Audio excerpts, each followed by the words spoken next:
意思，这婚我林穗不结了。林穗，你在胡闹什么？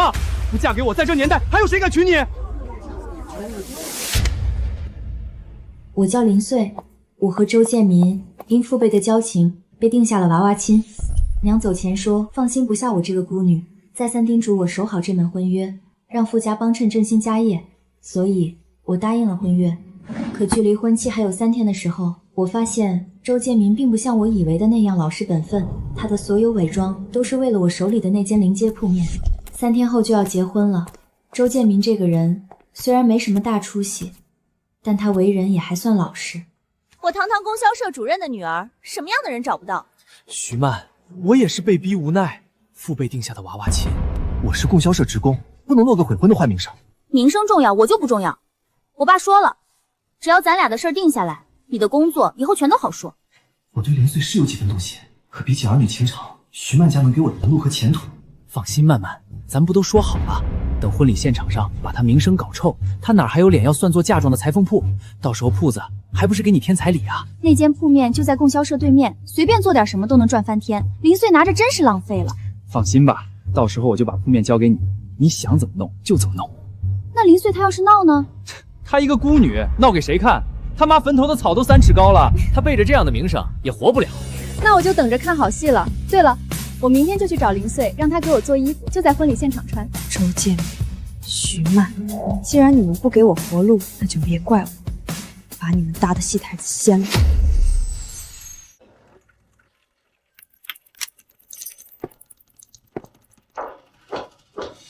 林穗，给我做身衣服，款式要城里最时兴的，我这可是要在建民哥的婚礼上穿的，动作快点。徐曼，手工费3块，加急的话再加5块，一共8块。先结账后接单，后天准时取货。是他。那个，不好意思，今天我忘记带钱了，能不能？没事儿，出门在外谁还没个忘事儿的时候？钱下次再说，你先拿着垫垫肚子。8块？你穷疯了！竟然敢收我8块！你不知道我和建民是什么关系吗？我知道你们是同学关系，不过我做生意只看手艺，不看关系。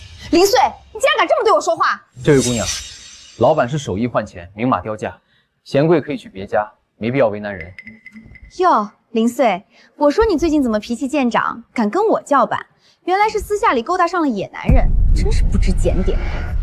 徐曼，你说话要讲凭据，别随意污蔑人清白。这位小姐，你无凭无据当众造谣，毁坏他人名声，未免太过刻薄。好啊，你们竟然还一唱一和起来了！我要去告诉建民哥。慢慢，林穗，这是谁？我们马上就要结婚了，你这样像话吗？他要结婚了吗？周建民，他只是上门修补衣服的客人。建民哥才不是这样，我就是让林穗给我做件衣服，好好的和他商量价钱，他就和这个男人一起欺负我。林穗，你在场这么多人都看到了事情的真相是什么，可不是你1、2句话就能颠倒黑白的。建民哥，这位同志，林穗是我的未婚妻，我们的家事轮不到外人插手，还请自重。林穗，我妈在家里等你，有重要的事商量，你赶紧把店关了，跟我走。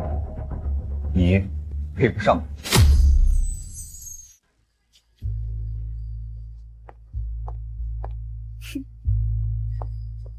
不好意思，先生，我这边还有事儿，下次你再来。好。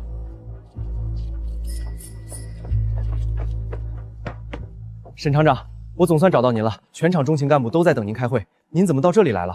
路过，找个手艺人修补一下衣物。您可是咱们国营大厂的1把手，什么样的师傅请不到？听别人说这里的师傅手艺很好，走吧，别让人等急了。林穗，这眼看你就要和建民结婚了，你妈走得早，有些规矩我就得教教你。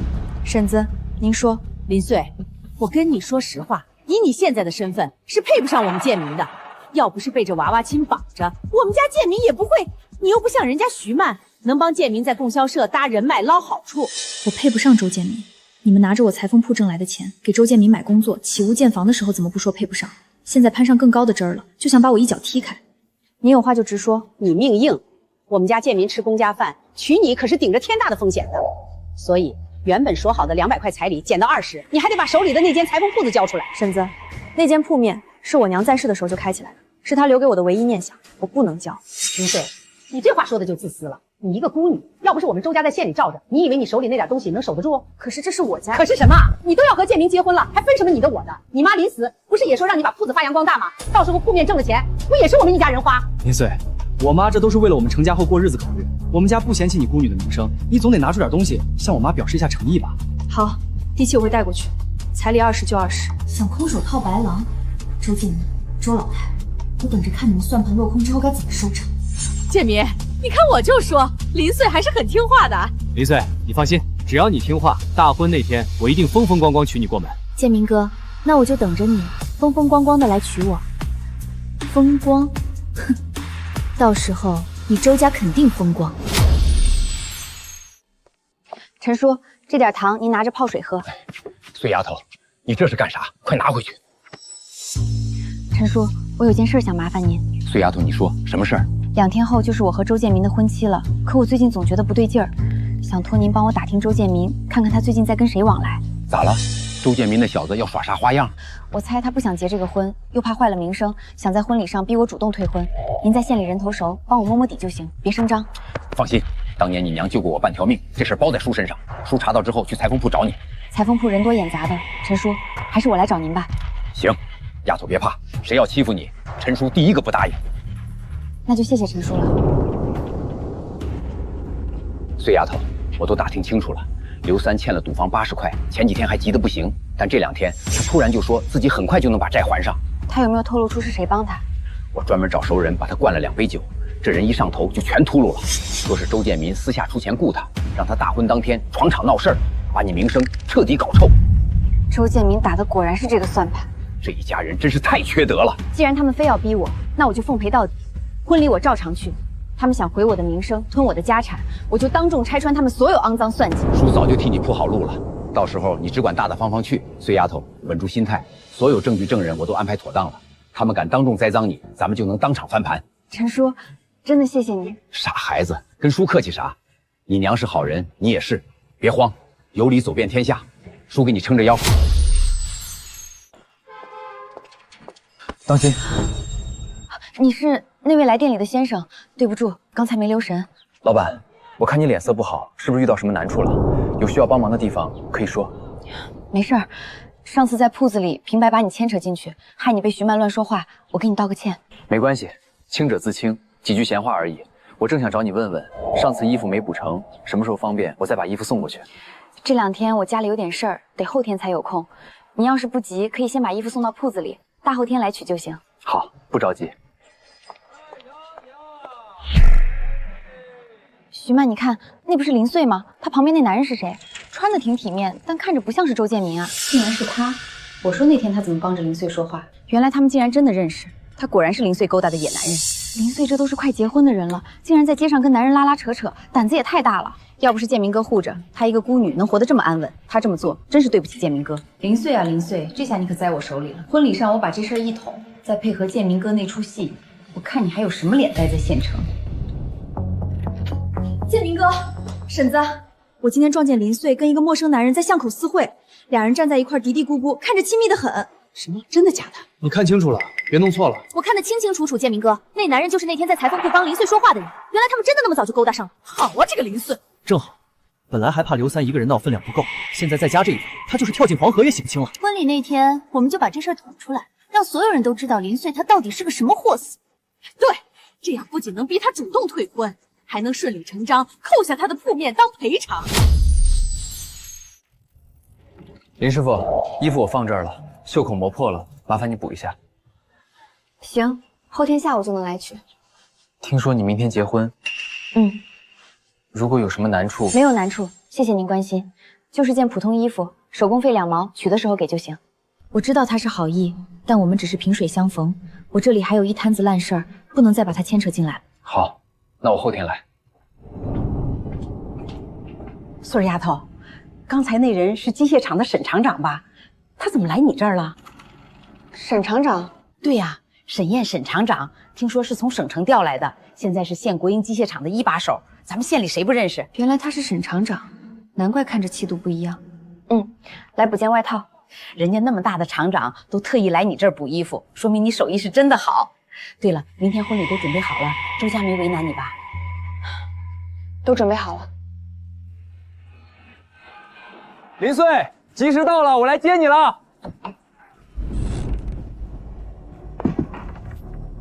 穗穗，今天你真好看。走吧，别耽误了吉时。周建民，你盼了这么久的婚礼，马上就如你所愿。今天是我们周家娶媳妇的大喜日子，各位吃好喝好啊！周婶子，恭喜恭喜啊！这林穗啊，要啥没啥的，但好歹跟我们建民是父辈就定下的娃娃亲，我们周家仁义，不嫌弃他，希望他以后懂事点儿。周婶子真是菩萨心肠，建民可是供销社的红人，林穗嫁进来那是掉进蜂窝里喽。建民哥真是可惜了，林穗她，不说了，今天大喜的日子。林穗怎么了？没什么，就是感觉她平时神神秘秘的，不像看着那么老实。来了来了，我家新媳妇进门了。人都到齐了，戏该开场了。一拜天地，周建民，你头上都长草了，还结婚呢？刘三，今天我儿子大婚，你在这满嘴喷什么粪？老太婆，老子可没疯，你儿子都快绿成王八了，老子是好心才来告诉你们一声的。刘三儿，你把话给我说清楚了。昨天我亲眼看到他跟个陌生男人在巷口嘀嘀咕咕，还收人家的钱。这种女人娶进门，不是丢你们周家的脸吗？真的假的？看着挺老实的姑娘啊，人不可貌相，孤女没人管，指不定干出什么事儿呢。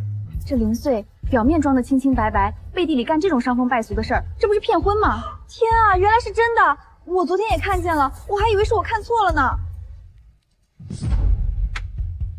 周建民，这婚我林穗不结了。成了，成了，不过还要加一把火。刘三儿，你胡八道什么？别在我婚礼上闹事！我没胡说，我看得清清楚楚，那男人穿着中山装，不信你们问他。好你个林穗，我们周家好心娶你，你竟然干出这种伤风败俗的事儿！林穗，我真是错看你了。我周建民在供销社清清白白做人，现在你让我的脸往哪搁？林穗，今天你这家房铺面，我周家拿定了，我还要让你有苦说不出，压根不敢开口往回要。林穗，你怎么能这样？建民哥对你一片真心，你竟然这么对他！各位街坊，判案可不能只听一方。既然刘三说昨天看见我私会男人，那咱们先把这件事说清楚。陈叔，你们进来吧。你说你昨天在西巷口看见我，可昨天一整天你都在城东赌房赌钱，连门都没出，你是怎么看见我的？刘三儿，几天不见，我怎么不知道你连分身术都学会了？这么有能耐，你欠赌坊的钱什么时候能还啊？徐曼，你说你也看见了，那你说说，我见的男人是谁？我哪知道是谁，反正就是个陌生男人。陌生男人，他是县国营机械厂的沈燕沈厂长。那天他是来跟我约补衣服的时间，光明正大，何来私会一说？更何况沈厂长又怎么会娶我一个孑然一身的裁缝铺孤女？是啊，人家沈厂长可是从省城来的，想要什么样的姑娘找不到，怎么会看得上林穗？对呀，现在这么一闹，如果不嫁到周家，这丫头以后更难嫁出去了。不好意思，这婚我林穗不结了。林穗，你在胡闹什么？周建民，你不就想逼我退婚，抢了我的彩礼铺子，然后娶徐曼？现在怎么还演上了？你林穗，你可别后悔！今天闹成这样，你名声也臭了，我看以后谁还敢娶你？我娶。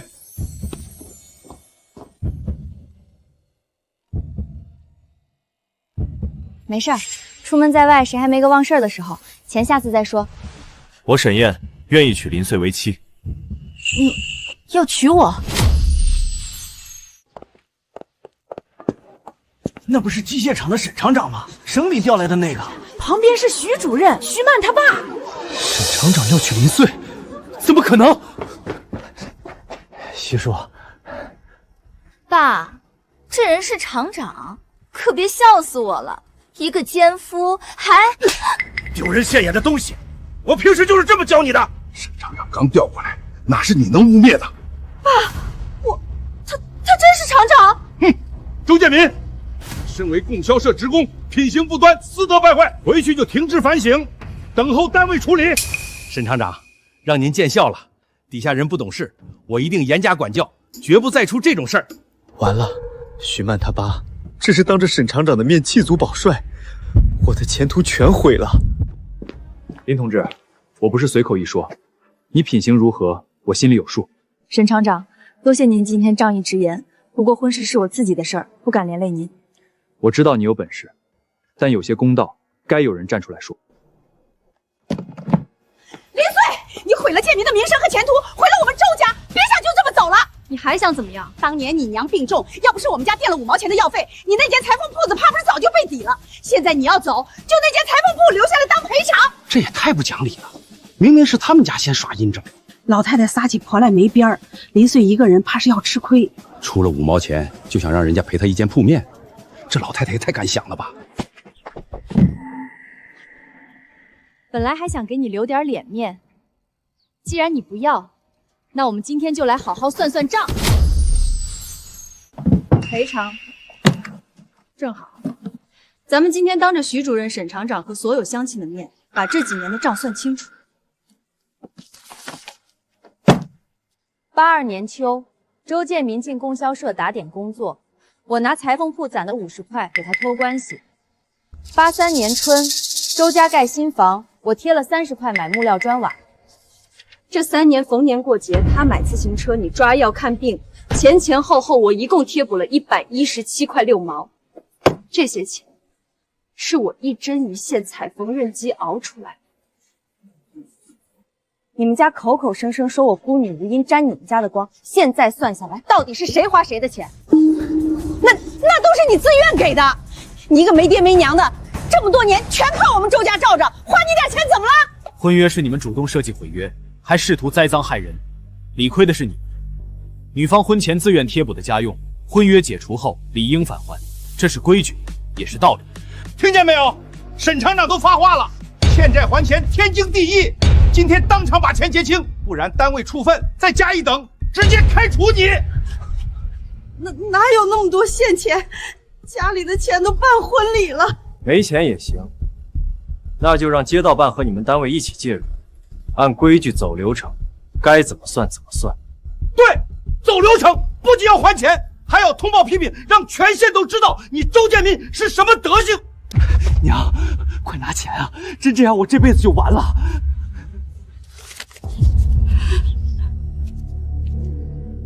剩下的17块6，就当是这几年的人情，我不要了。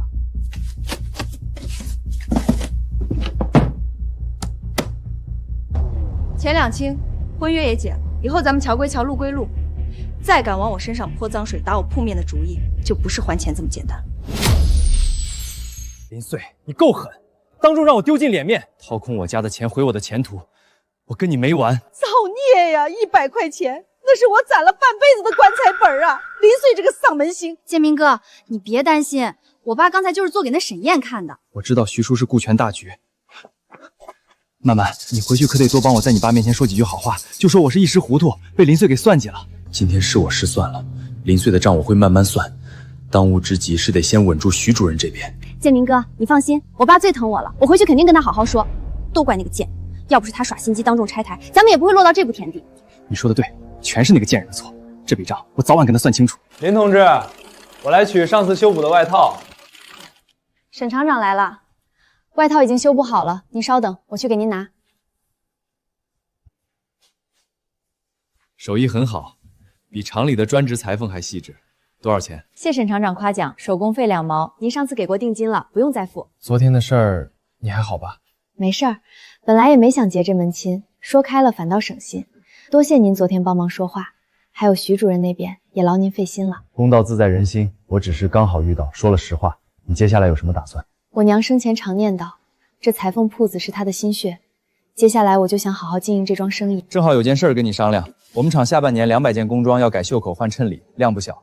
我看你手艺靠谱，想问问你接不接？就是我这铺子太小，布料和成品对不开，工期可能得稍缓几天。工期可以宽限到1个月，价格按市价算。你要是场地紧张，也可以找2个帮手，工钱都好说。他这是有意要帮我，但我现在确实很需要这份订单，迅速扎稳脚跟。行，这活我接了，保质保量，按时交货。场地的事儿我自己解决。好，明天我让小李把布料和详细明细送过来。周家肯定不会善罢甘休，一直藏着铺面反倒容易被惦记。正好借这批订单收回几件铺面，光明正大守住娘留下的产业。丫头，接了沈厂长这个大活，铺子有点施展不开吧？陈叔，正想和您说这事儿呢。我寻思着把正街的1到5号铺子给收回来，打通扩店，既能放下布料和机子，也能光明正大做生意。早该这样，你娘就是太低调了，守着这么多家业不敢声张，反倒让人觉得你好欺负。陈叔，麻烦您先去和租户们打个招呼，给他们3天时间搬走，欠的房租能补就补，补不上就用店里货抵。那几个人都不是好相处的，就说那个王老六都欠了快半年的房租了，我们得想个办法制住他们。我们有协议，有地契，再不济的话就直接去找街道办。沈厂长，你怎么来了？昨天送的布料清点过了，厂里商议决定工装的袖口衬里要改一下，我就顺路把工艺调整单给你带过来了。辛苦沈厂长跑一趟了。地方这么挤，施展得开吗？要不要我帮你再找一个场地？不用，我娘留给我的铺子还有几间，我准备收回来打通扩店。收铺子，租期都到了吗？去年年底就到期了，本来想慢慢收回来，但现在订单赶工，得尽快收回来搭流水线。有什么需要帮助的吗？我和陈叔能处理。哎呦，丫头，你就别硬撑了。沈厂长又不是外人，那几个租户都是滚刀肉，每家还都欠着房租，这事儿恐怕有点棘手。没陈叔说的那么严重，我手里有地契和协议，肯定能收回来的。这样吧，我明天上午正好要去街道办谈基凯项目的事儿吧，谈完以朱想合作方的身份出面，也能帮着说句话。这怎么好意思，太麻烦您了。不麻烦，你顺利交货，我们厂也省心，算公事。你把地契、租房协议都整理好，别的不用慌。那就多谢沈厂长了。客气了，走了。丫头，我看沈厂长对你可不是一般的上心。陈叔别乱说，人家是看中订单，赶紧收拾东西，明天早点过去。收房，租期是到了，可我这一屋子货往哪儿搬？说搬就搬，没那么容易。老六，咱们明人不说暗话，租期去年腊月就到了，你还欠着半年房租，现在林穗自己要用铺子，让你交一半房租搬走，已经够仁义了。仁义值几个钱？我在这开了5年店，街坊都熟了，说走就走，我生意咋办？反正我不搬，有本事你去街道办告我去。咋回事啊？你这铺子要被收回去？不止，你们的铺子也得收，正街1到5号，他全要收回去。什么？凭啥呀？我这修鞋摊子在这儿摆了8年了，街坊们鞋坏了都找我，你说收就收。就是啊，凭啥说收就收？我那干货铺子刚进了2麻袋红枣，你现在让我搬，货往哪儿堆？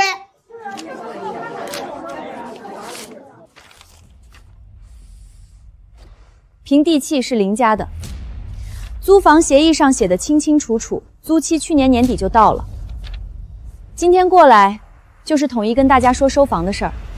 什么地契不地契的，谁知道是不是你伪造的？你一个小丫头片子，哪来这么多铺面？我不信。你们每个人都欠了至少半年房租没给，我今天来不是来跟你们吵架的，让你们交一半房租搬走，已经是看在街坊邻居的情分上。我不管，反正我不搬，有本事你找人把我东西扔出去。我倒要看看你一个小姑娘家能把我怎么样。地契，我刚才在外面听见你说什么？正街1到5号都是你的？林穗，你把地契拿出来给我看看。林穗，你把地契拿出来让我看看。我问你话呢，地契呢？周家小子，说话就说话，别动手动脚的。林穗，你的裁缝铺什么时候变成了5间？我们定亲这么多年，我连你家有几间铺子都不知道，你半个字都没跟我提过。我林家的家产，凭什么要跟你交代？凭什么？凭我是你未婚夫，凭咱俩马上就要结婚了，你瞒着我藏了5间铺面，你安的什么心？我明白了，你从一开始就没打算把这些铺面带过来当嫁妆，对不对？你嘴上说着守婚约，背地里把值钱的东西全藏着掖着。林穗，你够精的，你根本就没把我周建民当一家人，你从一开始就防着我。一家人，周建民，你雇人毁我名声，想吞我那一间裁缝铺，还有跟徐曼商量着把铺面拿去当彩礼的时候，怎么没想过一家人？林穗，你别转移话题。这些年你在我面前装穷，结果手里攥着5间临街铺面。我林家的家产，轮不到你来质问。婚约是父辈定的，我认了。但我林穗名下的一砖一瓦，跟你周建民没有半点关系。好，林穗，你够能藏的。3天内搬完，房租只收你们一半。要是到期还不走，咱们就去街道办，去所里说。林穗，你也太霸道了！别人在这里好好的开着店，怎么能你说搬就搬？大家别怕，我爸是供销社徐主任。我爸前2天还说呢，老街商户要稳定，不能随便涨租撵人。对，徐主任的女儿做主，我们就不搬，看他能把我们怎么样。就是，徐主任的女儿都发话了，我们怕啥？徐主任管的是供销系统，民间租房纠纷归街道办、归房管处管，不归他管。你对你自己说的话能负责吗？还是你打着你爸的旗号狐假虎威？当然是我爸亲口说的，你算什么东西，也配质疑我爸的话？徐主任亲口说的，那巧了，我上午刚跟街道办王主任还有徐主任一起开的会，怎么没听见这话？沈厂长，您怎么在这儿？徐曼是吧？你说徐主任让大家不用搬，是在什么场合说的？具体怎么说的？我现在就给徐主任打个电话确认一下。不用了，我就是听我爸随口提了一句。随口提的，就敢拿来当令箭，煽动租户拒不履行合同。真闹到你爸那里，你觉得他是会帮你吗？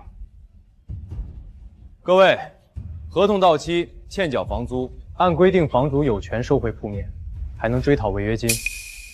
大家街坊邻里这么多年，我也不是不通情理。欠的房租，每家都免一半。毕竟以后还要做生意，王老六他们也没做太过分的事儿，也不能把关系搞得太僵。张叔腿脚不方便，陈叔已经帮你找好了巷口的新摊位，租金比这儿便宜20%，人流也不差。剩下3家，我也可以托人帮着找合适的铺面。没错，巷口李大爷那儿空了个摊位，我都跟人说好了，老张你过去就能干。岁季是我们县国营机械厂的定点加工商户，这次收铺面是为了扩产接订单。街道办是支持的，你们硬扛着不走，到时候吃亏的是你。行，孙丫头都让步了，沈厂长也把话说明白了，是我们理亏，我办，3天之内肯定办完。行，搬就搬，3天就3天。好，3天后我来收钥匙。新铺面的联系方式，陈叔会挨个给你们。各位好聚好散。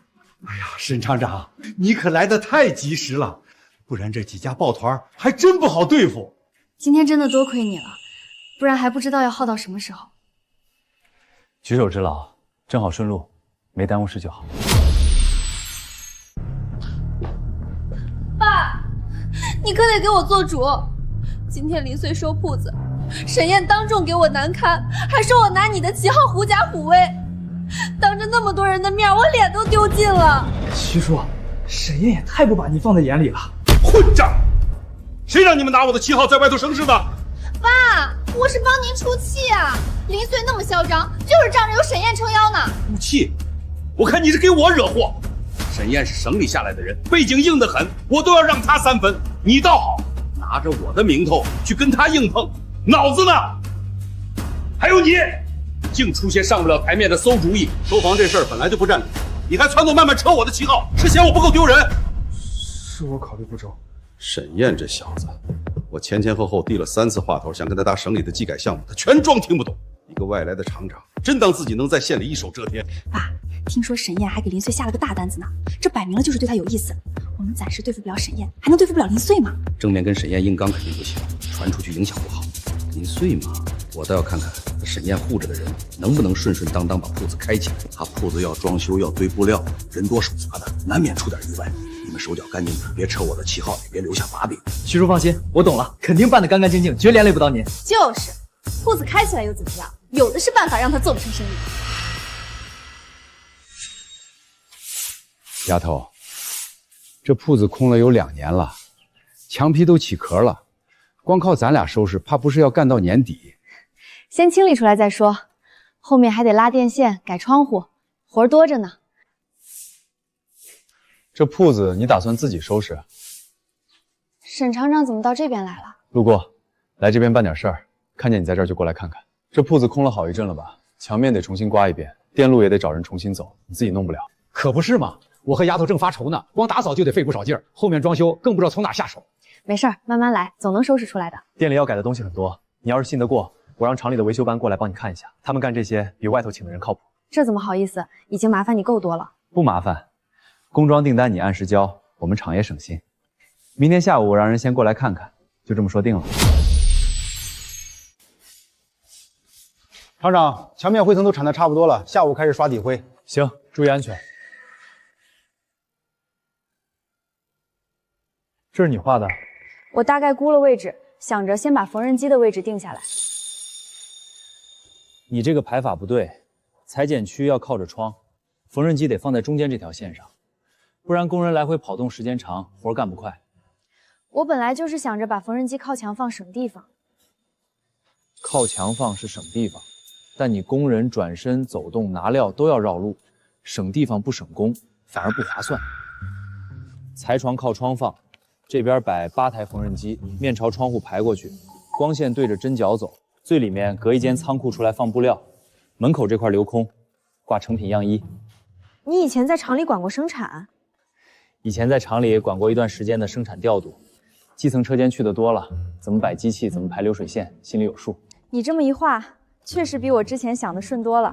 我也是恰好会一点罢了。你们先按这个走，后面还差什么材料跟我说就行。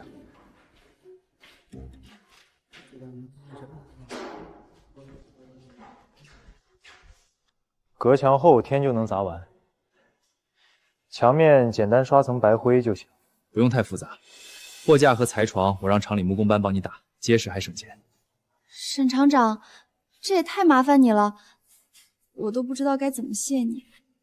真要谢，等铺子开业了，请我吃碗面就行。那必须的，等开业了，我请你去街口最好的馆子吃。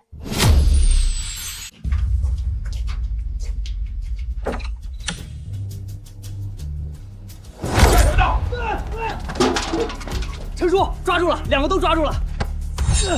胆子不小，敢来这儿搞破坏，说谁派你们来的？没人派我们，我们就是想偷点布料卖钱。还嘴硬，明天送你去吃牢饭，看你说不说。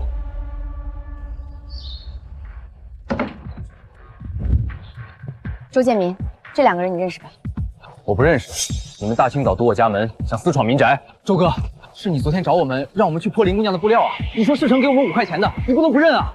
胡说八道，我根本不认识你。他们都招了，是你花钱雇的，想破坏布料，耽误我交工装订单，人证物证都在，你抵赖也没用。我看你们还拿什么栽赃？空口白牙就想污蔑我儿子，没门儿！林穗，凡事都要讲证据。还有，你说他们破坏你的布料，证据呢？这可不是你空口白牙就能栽赃的。就是，我只是大半夜睡不着觉，想去看看你家的布料又咋了？你也不能把我绑起来呀！对，你们这叫屈打成招。听见没有，林穗？你竟敢找人屈打成招，我看你才该去派出所说道说道。丧门星，退了婚还来祸害我们家，今天你不给个说法，别想走！就知道你们会来这一套。你说的没错，他们确实没能破坏布料，但这口供可是实打实的有2份。周建民，拿着这点东西是奈何不了你，但给你找点不痛快还是可以的。周哥，你看这事儿闹的，我们哥俩白挨了一顿折腾，辛苦费总得给点吧，不然我们可就去派出所自首，把你供出来了。你们还好意思要钱？事儿都没办成。事儿没办成也是你出的主意啊！不给钱也行，我们现在就去供销社找你们主任说道说道。造孽呀！钱没少花，还惹了一身骚。林穗这个丧门星，这笔账我记下了。林穗，咱们没完。周建民，有人举报你寻衅滋事，单位记大过一次。主任说让你去城郊仓库搬货反省一段时间，等风头过去再回来。林穗，我不会放过你的。林同志，你们这里招学徒吗？这女孩子是沈厂长的对象吗？看起来很小。沈厂长，我们店最近正好要招学徒，这位是？阿梅是机械厂已故职工的女儿，家里现在就剩她一个，厂里的工作不适合她，我就想着带她到你这里看看，她正好会一点裁缝手艺。林老板好，我不要工钱，管饭就行。学徒可以留，前3个月管吃住，每月给你5块零花钱。等你学会踩机子、做基础款，就按件计酬，多劳多得。但有一条，薪要挣，不能偷奸耍滑。我知道，我肯定好好学，谢谢老板。装修还顺利吗？工装的工期没问题吧？没问题，等隔墙砸完，工位100就能开工，肯定能按时按质交付。布局挺合理。刚开业事情多，人手不够就说，厂里维修班能过来搭把手。多谢沈厂长费心，目前还应付得来，真有需要我再开口。计时到了啊！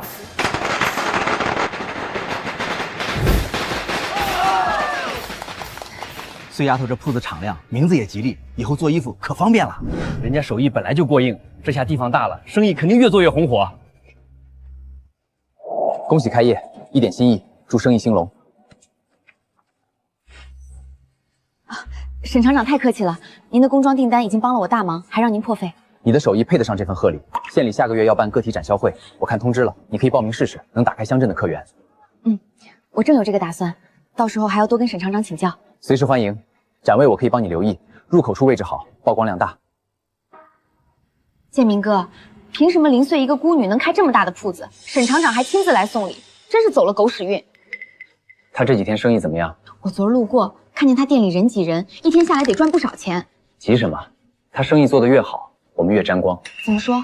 你找2个小裁缝，照着岁季的爆款做一批衣服，用最便宜的化纤布料，成本能压到最低，然后我们半价卖，就说是岁季的内部尾单。好主意，到时候大家都买便宜的，谁还去他店里买？再说了，劣质衣服穿2天就坏，大家只会骂他岁季质量差，正好毁他的名声。就是这个道理，他想立招牌，咱们就给他砸了。对了，你去找我妈，让她卖，就算真被林穗抓到了，她也不敢拿我妈怎么样。好，那我就等着看了。建明哥，你放心，我和我爸说了，过段时间风头过了，就把你调回来。让你费心了，慢慢。建明哥，我们之间不用说这个。新款春秋衫儿跟岁季一模一样的款，厂家内部尾单，半价处理了啊，错过就没了。这么便宜，真的跟岁季一样？那当然了，我是他远房婶子，专门托内部关系拿的货，除了没缝领标，啥都一样。林同志，这是第2批工装的补充明细，我顺路正好送过来。辛苦沈厂长亲自跑一趟了。丫头，路口有人摆地摊，打着咱们家远房亲戚的旗号卖仿款，说是尾单半价卖，布料差得很，我看了是最差的化纤料。是周建明他妈吧？你怎么知道？还真是周老太。意料之中。那咋办？任由他们打着咱们的旗号卖假货，时间长了肯定影响咱们名声。这种售假仿冒的事儿不能姑息。我认识市管科的同志，可以打个招呼，让他们过来查。不用这么麻烦，我提前准备了防伪暗文，正好借这个机会把咱们岁季的标识打出去。你有章法就好，需要帮忙随时说。姑娘，你家衣服质量也太差了，我早上买的，穿了一上午就掉色，把我里面的白衬衫都染蓝了。你看这袖子都快开线了。不可能啊，大妈，我们家布料都是正规厂家进的，不可能掉色的。怎么不可能？人家说跟你家是同款尾单，我才买的。你们家怎么能做这种劣质衣服骗人？不会吧？我还以为它质量好呢。要是真掉色，那可不敢买了。我血泪我都够了，再跟我省事儿，出去！大家稍安勿躁，这件不是我们家的衣服，是不是仿款，咱们一验就知道。大家看，我们岁季的每一件衣服领标内侧都绣了一个极小的碎花暗纹，得凑近了才能看清。我们家用的是国营厂的纯棉布料，不掉色、不缩水、耐穿耐磨。这件是劣质化纤料，成本连我们的1/3都不到，穿2次就起球开线。哎呀，我这是贪小便宜吃大亏呀！路口那老太太说的有鼻子有眼的，我就信了。原来是仿款啊！我说怎么那么便宜？那我这钱算是白花了。婶子，您不用担心，这不仅是您一个人的事儿，还牵扯到了我们岁季。我去帮您讨个公道。你这个卖假货的老太太，快给我退钱！你想干啥？光天化日欺负我一个老太太是不是？我什么时候卖过你衣服？你别在这讹人，就是你早上卖给我的。你还说你是岁季老板的远房亲戚，没有的事儿，我就没见过你。你们欺负我一个孤寡老人，是要被天打雷劈的。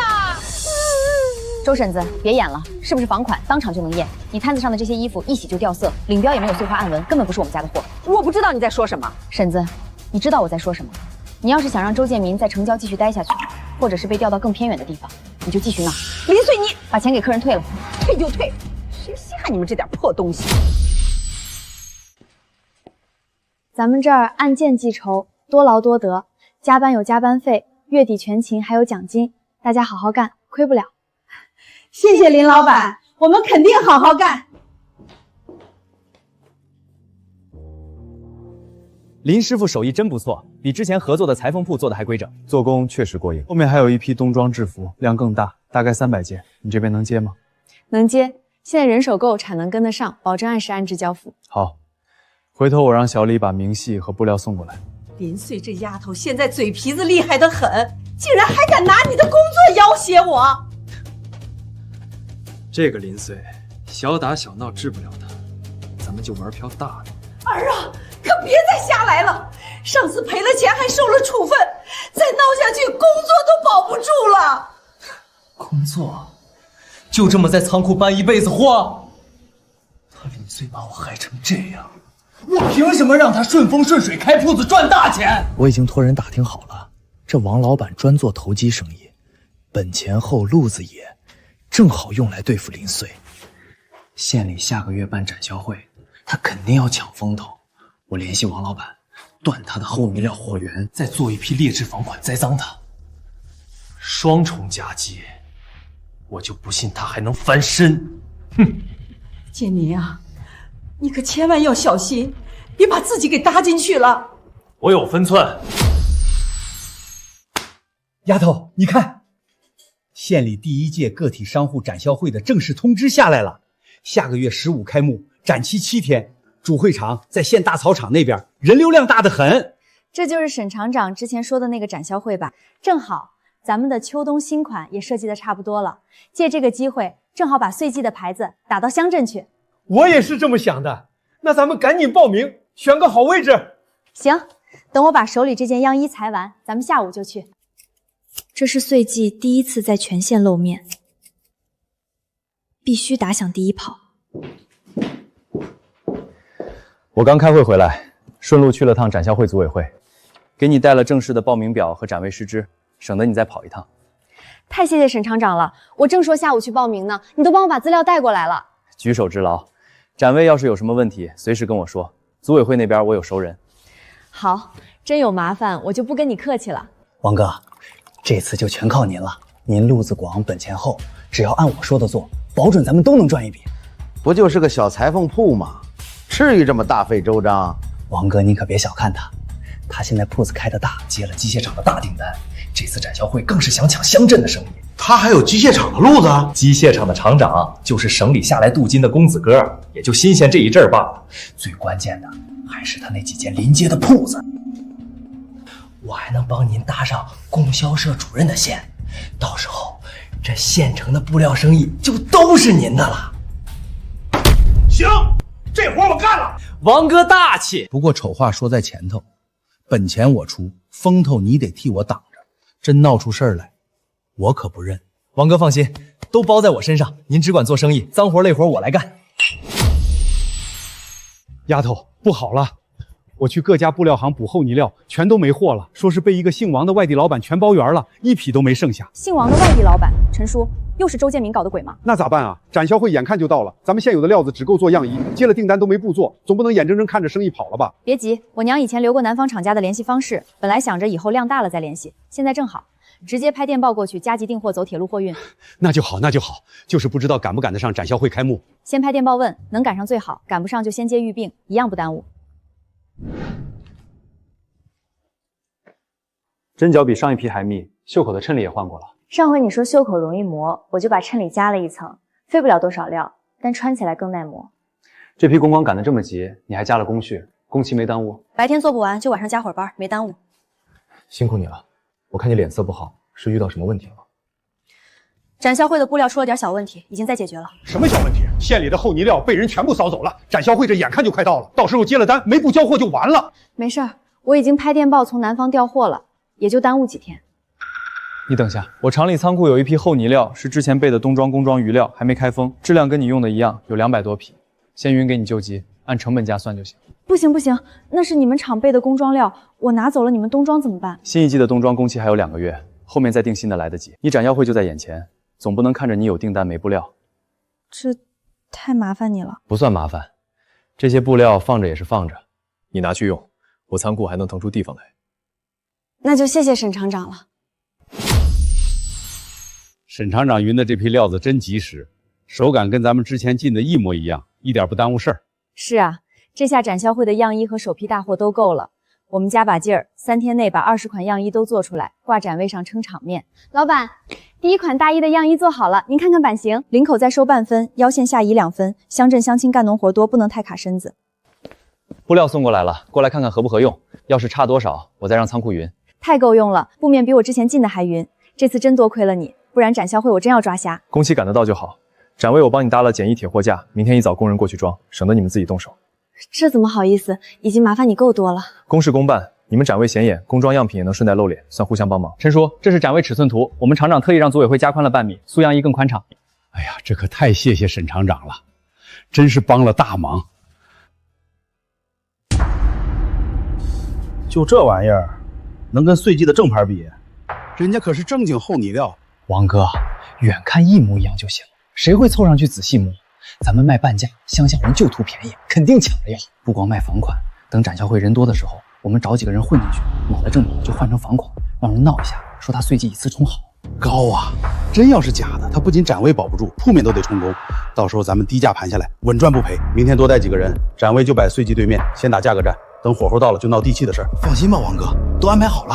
王哥，这次全靠您了。等搞垮了岁季，这几间铺母早晚是咱们的。大家过来看看，岁季成衣铺秋冬新款，正经国营厂纯棉厚呢料，耐磨耐脏，下地干活走亲戚都能穿。这料子摸着厚实，多少钱一件？大衣8块一件，短上衣5块，一口价，保质保量，穿3年不起球。你们就是县里新开的岁季吧？听说手艺可好了，果然名不虚传。林老板，参展都准备妥当了，今天人多，注意看好货品。都准备好了，多谢沈厂长挂心。您是来参加开幕式的？县里邀了几家国营厂过来站台。款式选的不错，乡镇市场应该受欢迎。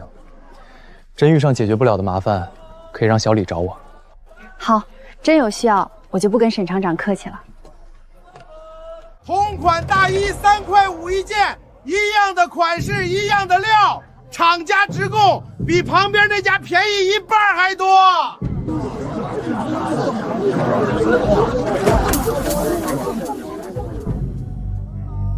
对面是外地来的王老板，专做劣质仿货，要不要我跟组委会说一声，让他们查一下？不用，我自己来。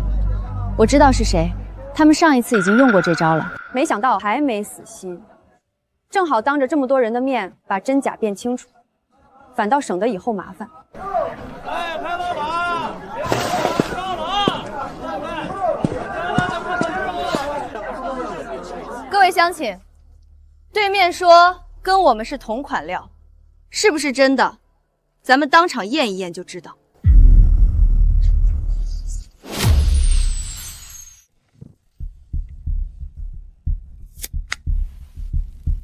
正经厚呢料是羊毛混棉，烧起来是烧毛发的味道，灰烬一捏就碎。劣质化纤料烧起来冒黑烟，结硬疙瘩，还有股刺鼻子的塑料味儿。哎呀，这味儿差远了，便宜没好货。还是正牌靠谱，穿得久才是真省钱。大家别听他胡说，我们这摊子上的就是他家的尾单，他店里卖高价，我这半价，都是一样的货，他就是想抬价骗钱。这位老板，你说你卖的是岁季的尾单，有授权书吗？有进货单吗？有厂家的质检报告吗？我内部渠道拿的，要什么授权？内部渠道？我岁季自己的货，我怎么不知道有什么内部渠道？他的渠道是不是正规？我可以作证。现国营机械厂的工装布料与岁季成衣铺出自同一家南方国营棉纺厂，这是我们的采购合同和质检报告，品质、渠道都可查。这位老板口中的尾单，既无厂家标识，也无质检证明，是不是正规货？大家一目了然。我岁季的所有衣服都有正规进货渠道和质检报告，你这些劣质化纤料，连正规厂家标识都没有，也敢冒充我们的尾单？今天在场的各位，凡是买了这种仿冒货的，都可以拿着衣服过来登记，我们帮大家一起维权索赔。这位老板的恶意竞争行为，我已经向工作人员进行了举报。建明哥怎么办啊？沈厂长都出面帮他了，王老板会不会把咱们供出来？慌什么？现在先离开这里。周建民，躲什么？这位王老板是你请来的吧？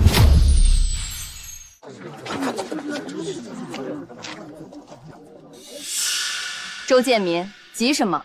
王老板的摊子还没收完，你这就走了？我不知道你说什么，我还有事儿。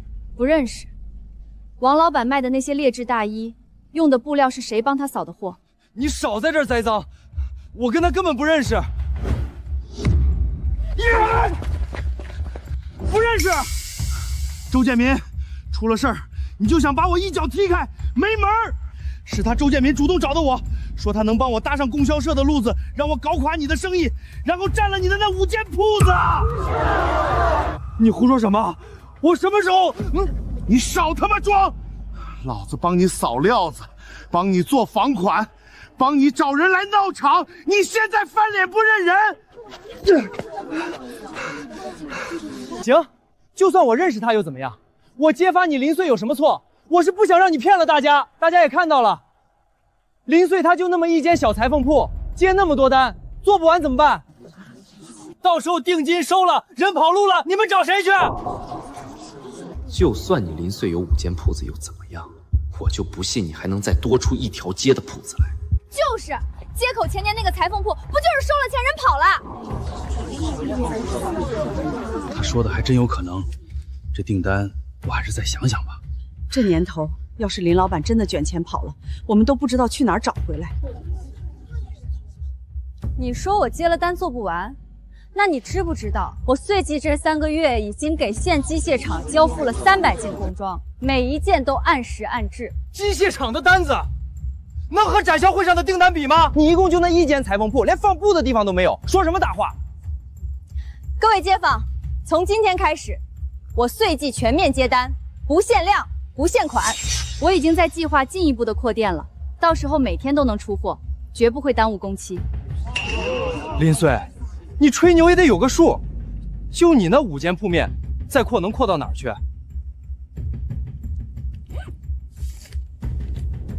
谁说我只有5间铺面的？镇街1到12号都是我们林家的产业。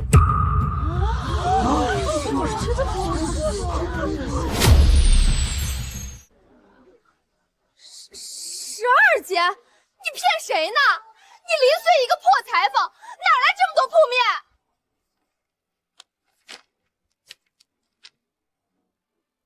各位街坊可以过来看，每张地契都有房管处的红章，编号、连号，正街1到12号全在我林穗名下。这是我娘留给我的产业，白纸黑字，做不了假。还真是，这章子胡艳艳的，做不了假。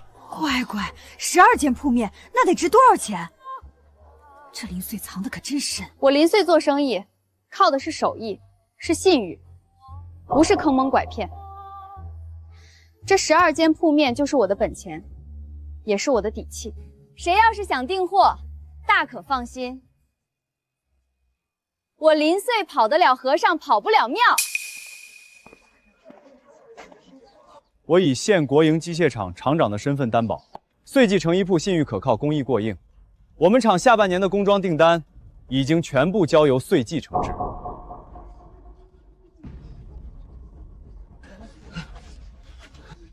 林穗，你够狠，从一开始你就在耍我们周家。我耍你们，周建民。你雇刘三闹婚礼，让你妈卖假货，找王老板扫我的布料，哪一件是我逼你做的？林穗，你别得意，不就是有几间破铺子吗？你有什么了不起的？徐曼，你爸徐主任还在展销会门口，要不要我去请他过来，亲自看看他女儿在展销会上做了什么？建民哥，快走啊！还愣着干什么？走，往哪儿走？周建民，你把老子害惨了！这批劣质货砸手里不说，名声也毁了，你得赔我。赔你？是你自己贪心想吞人家铺子，关我什么事儿？行，周建民，你真行！建明哥，现在怎么办啊？我爸要是知道你又惹事儿，曼曼，你得帮我。我爸上次就说让我们别再惹林穗了。曼曼，你不帮我，我就真完了。我是为了咱们的以后啊！丫头，这下好了，周家这小子总算栽了，往后应该能消停一阵子了。陈叔，这次只是让他丢了脸面，周建民这个人睚眦必报，咱们还不能掉以轻心。放心，我会盯着他的。今天你做得很好，沈厂长，今天又欠你一个人情，你那份采购合同和质检报告来得太及时了。我说过，帮你也是帮机械厂自己。你的铺子站稳了，我们的工装订单也有保障。那好，等展销会结束，我请你去街口馆子吃面。上次答应过的，说话算话。好，我等着。老板，刚才那一闹，咱们摊位前围的人更多了，这一会儿功夫已经接了30多件大衣的订单了。好，继续接，每单都登记清楚尺寸和取货时间。好。又给我惹事儿！展销会上当着全县人的面丢人现眼，你们是不是嫌我位置坐得太稳了？爸，都是林穗那贱人害的。你给我闭嘴！我上次怎么跟你们说的？手脚干净点，别留下把柄。结果呢，你们在展销会上闹得全县都知道。徐叔，这次是我考虑不周，没想到林穗手里还有那么多地契。没想到你什么时候动过脑子？沈燕现在摆明了护着他，你还往上撞。徐叔教训的是，从现在开始，你们都给我老老实实待着，别再招惹林穗。展销会的事闹得太大，沈燕又当众站了台，县里好多人都在打听这事儿。爸，难道就这么算了？我说的是暂时。林穗现在风头正劲，又有沈燕给他站台，硬碰硬是找死。等风头过去了，再想办法不迟。还有你，闹了这么一出，把你从成交仓库调回来的事先缓缓吧。等过段时间看情况再说。我知道了，徐叔。林穗，你把我害成这样，我不会让你好过的。老板，展销会这7天，咱们一共接了400多件订单。400多件，穗丫头，咱们现在满打满算就5间铺面能干活，人手加上新招的2个女工也才10来个人，这点家底儿，400多件活做到明年也做不完啊！所以从明天开始，咱们分3路走。陈叔，你负责收铺子。展销会上，咱们穗记的名气打出去了，县里也知道咱们是机械厂的定点商户，收铺子的事儿会比上次顺利。行，明天我就挨家挨户去谈。上次王老六他们搬了之后，剩下几家态度也软了，应该不难。阿梅，你负责招人，贴招工告示，去街道办登记，熟手优先，生手只要手脚麻利，愿意学的也要。第一批先招15个，明白？我明天一早就去贴告示，我自己负责规划铺面，1到5号照旧，6到8号做第2车间，9号做裁剪和整烫，10号做成品仓库，11号和12号打通做布料仓库。丫头，你这脑子里早就把这盘棋下好了吧？在展销会上的时候，周建明说我接不了那么多订单，我就一边接单一边把扩铺的事儿全算好了。老板，我们跟着你干。展销会组委会那边评了3个最受欢迎摊位，有你们穗记。还有这回事儿？刚刚颁奖，你忙着接单，我替你领了。沈厂长，这份人情我记心里了。别光记着人情，你答应的面什么时候请？今晚就请，街口面馆，不见不散。恭喜，展销会大获全胜。敬你，要不是你一路搭桥铺路，我林穗现在还窝在那间小裁缝铺里给人补衣服。你有手艺，有头脑，我只是给你递了根绳子，能不能爬上去，全看你自己。沈厂长，我有个打算，想听听你的意见。你说。我准备把剩下的店铺全收回来，前店后厂，布料从后面进，成品从前面出，流水线作业，这样不管接多少单子，产能都能够跟得上。规划很周全，方案也可行，但有个问题，你这一下子要添缝纫机、锁边机、熨烫台，开销恐怕不小，你的资金够吗？展销会的定金收了1800多，加上之前的积蓄，凑一凑能撑过前2月。只要第2车间开起来，产能跟上了，后面的回款就快了。设备的事儿，我回头也帮你问问，能省一点是一点。那就又要麻烦你了。不麻烦，相处了这么久，我们应该也算得上是朋友了吧？当然算。对我而言，朋友的事就是我的事。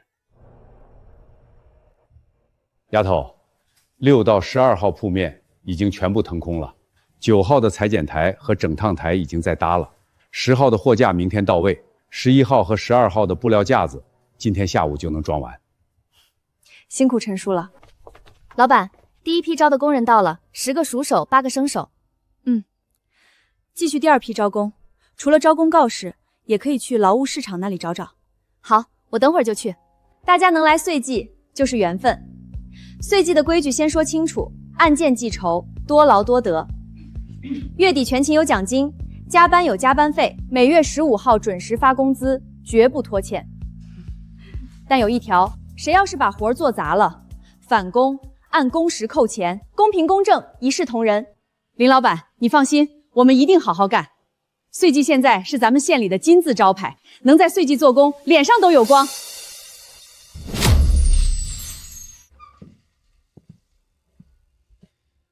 那天从面馆回去后，设备的事儿我帮你打听了一下，有眉目了。县被服厂记得吗？前2个月跟市里合并了，搬走的时候留了一批旧机器，一直没人要。被服厂的，那都是正经工业机子啊。对，我找人去看了，15台缝纫机，5台锁边机，2台熨烫台，机器不新，但保养的不错，换批皮带和缩芯就能用。这得多少钱？老厂长我认识，按折旧价走，不到市价的3成。3成？这也太便宜了。人家放仓库里也是落灰，不如给用得着的人。你要是觉得行，我让小李带你去看，看中了直接拉回来。当然行，这可帮我省了一大笔钱呢。我明天就去。我这可是又欠了你一个大人情。你要是觉得过意不去，就在工装订单上多下点功夫。明年的工装我们厂还要加量，质量这一块我只信得过岁季。你放心，有了这批设备，产能能翻一番，工装和订单两不误。这批机器当年都是好家当，要不是合并换新设备，再跑10年都没问题。磨损很轻，换批皮带和缩芯就能用。铸铁的比现在市面上铁皮机子稳得多，保养的也好，把皮带和缩芯换换，保证跑起来跟新的似的。加上咱们原来的机子，现在32台了。15台缝纫机，5台锁边机，2台熨烫台，我全要了。林老板痛快。孙厂长，我们沈厂长可说了，林老板要的多，让你给个实在价。你们厂长可真是，放心吧，我给的都是良心价。周哥，人带来了，2人手都巧，之前在老布庄干过。我跟你们说，你们去岁季成衣铺应聘，干满半个月就走，走的时候把熟手都带过来，我给你们每人10块钱辛苦费。10块？那岁季工资开的可不低，我们犯不着冒这险。再加5块，你们过去之后就到处说岁季科代工人天天熬夜赶工不给工钱，闹得人心惶惶的。事成了再加3块。行，这活我们干了，不就是煽风点火吗？简单的很。记住，闹得越大越好，最好让他招不到人，赶不出订单，赔死违约金才好。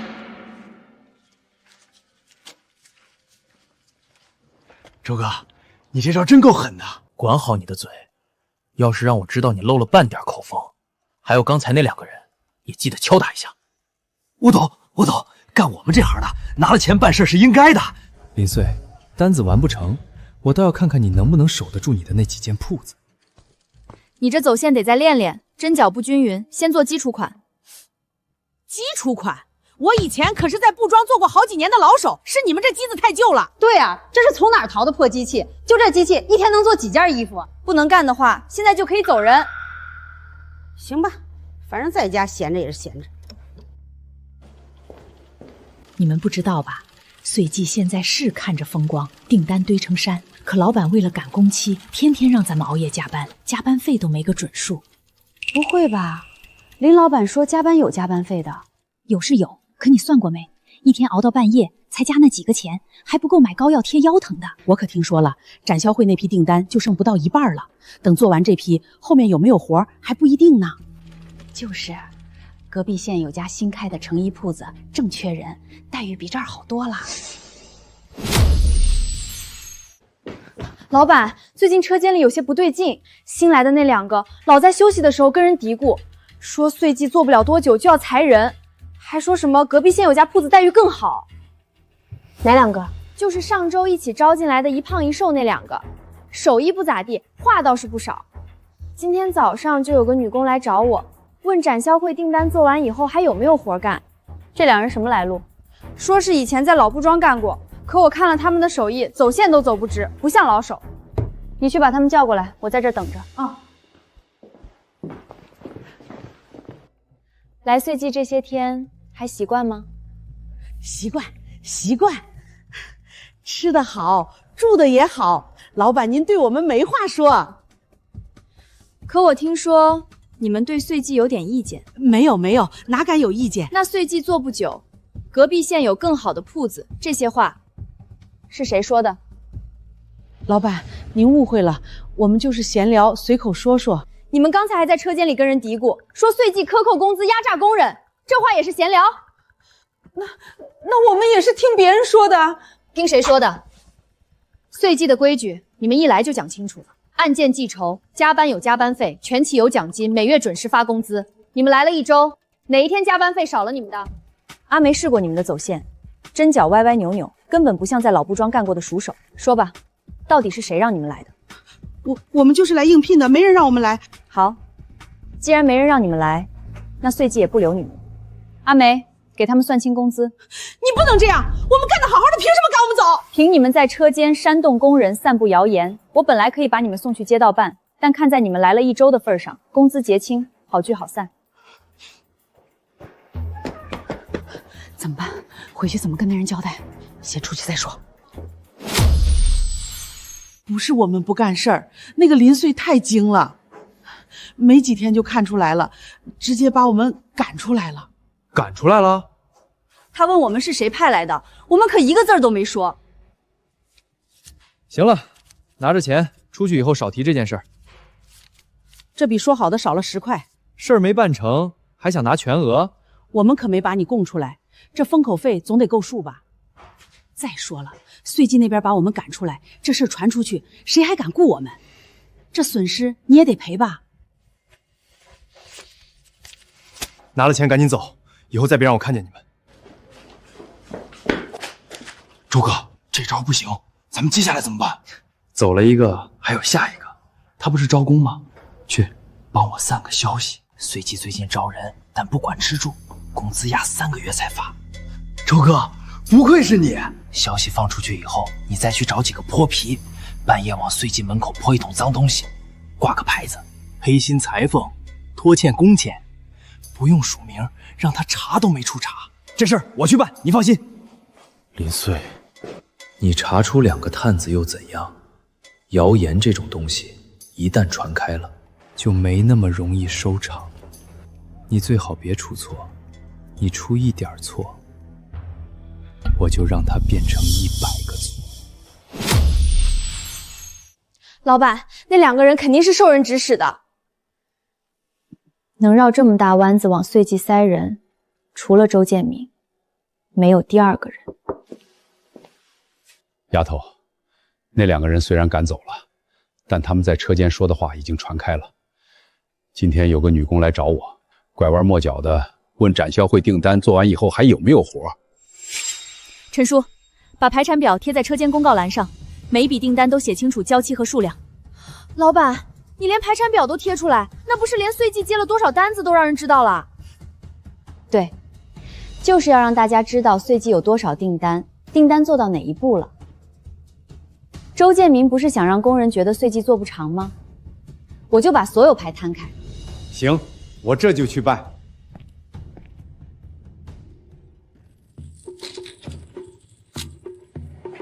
你们看，展销会订单后面还排着机械厂的冬装订单，300件儿。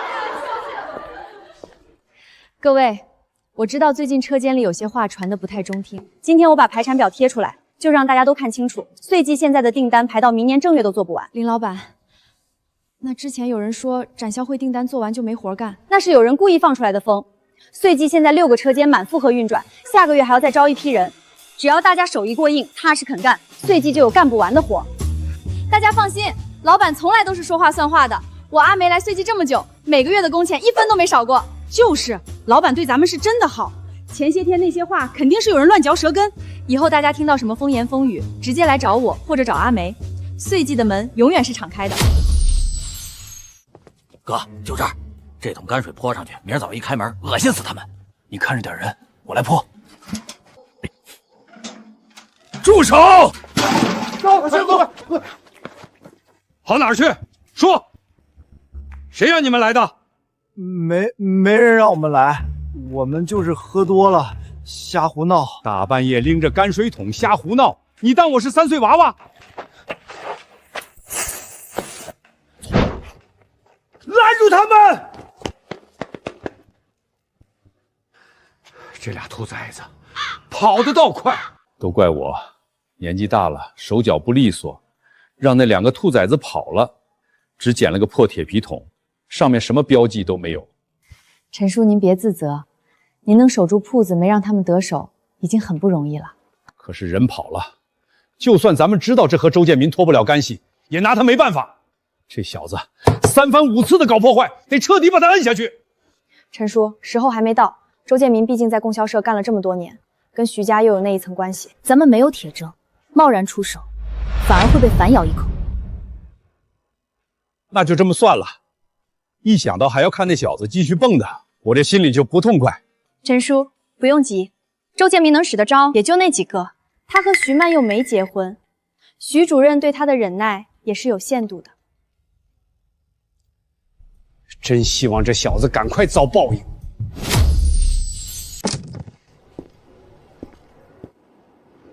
林同志，听说昨晚你这边又出事了。沈厂长消息灵通，没什么大事，就是有人想往门上泼泔水，被陈叔赶跑了。周建民干的，知道是他干的也没用。需要我帮忙吗？沈厂长，不是我不想追究，是眼下没有实证，而且现在最要紧的是展销会订单，我要是分出精力去跟他耗，订单交不上，赔的是岁季的信誉。你说的对，眼下稳住生产是第一位的。不过周建民这人不会善罢甘休，你还是要有所防备。我知道，铺子这边陈叔每天夜里都带着人巡逻，仓库也加了锁，他不会再有下手的机会。那就好。我今天来是想跟你说另一件事。省城下个月有个服装展销会，规格比县里高，面向全省的商家和供销社。省城的展销会，岁季现在这个规模能去吗？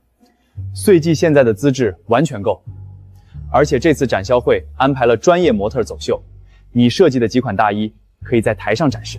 模特走秀，那得提前准备样衣。时间还有1个半月，来得及。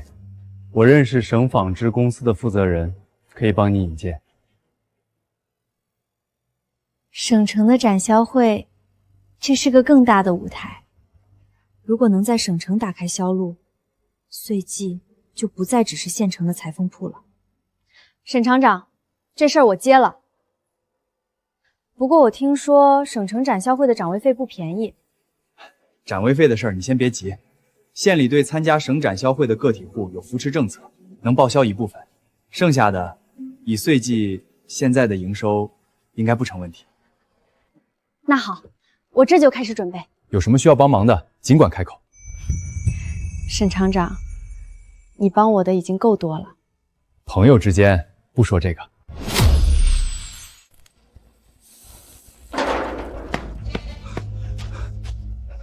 周哥，打听到了，林穗要去省城参加展销会，正在准备样衣呢。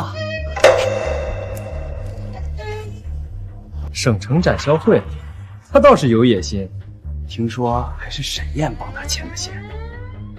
又是沈燕，林穗啊林穗，你搭上了沈燕这条线，就想往省城爬。周哥，咱们怎么办？之前那几次都没成功，要不这回咱们再找人去闹？闹，在省城展销会上闹，那是找死。省城不比咱们县，安保严得很，那咱们就眼睁睁看着他越做越大。我上次让你查的事儿有消息吗？岁季从南方进的布料，走的是哪条线？查到了，走的是铁路货运，在省城火车站中转，然后由县运输队的车拉到县城。中转的时候，货在省城火车站要停多久？一般停1-2天，等县运输队的车来拉。1-2天，够了。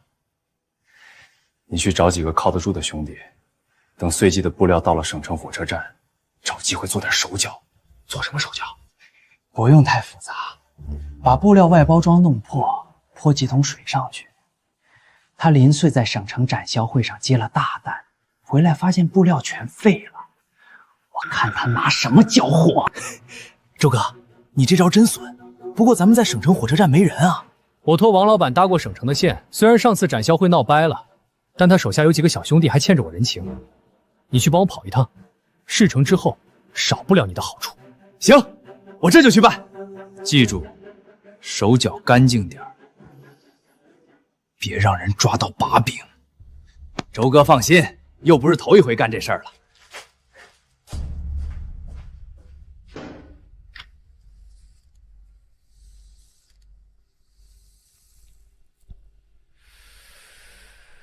林穗，县里我动不了你，省城你总鞭长莫及了吧？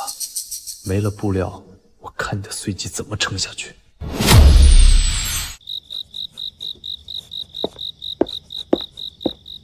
老板，都11点了，你还不回去歇着？省城展销会的样衣设计还差几款，我想今晚把草稿都画完，明天就能开始打版。老板，你从哪里学来的这些设计？我娘留下的裁剪书里有很多老款，我自己再根据现在流行的样子改一改。省城展销会不比县里，款式得更时髦才行。这款女士短外套用驼色呢料做双排扣，腰间加一条同色腰带，省城的女同志上班穿，既保暖又精神。老板，你连省城女同志喜欢什么都研究过。上次沈厂长带了几本省城的服装杂志过来，我翻了翻，大概知道现在流行什么。沈厂长对咱们碎记真上心。别瞎说，人家是希望咱们在省城展销会上能有好成绩。碎记接了机械厂的工装订单，碎记发展好了，对他们厂也有好处。行，反正沈厂长3天2头就往咱们铺子里跑，大家都看在眼里呢。阿梅，还不去睡觉？明天还要早起赶工。好，我这就去。老板，你也别太晚了。省城展销会是碎记往上走的第1级台阶，这个机会绝不能出任何差错。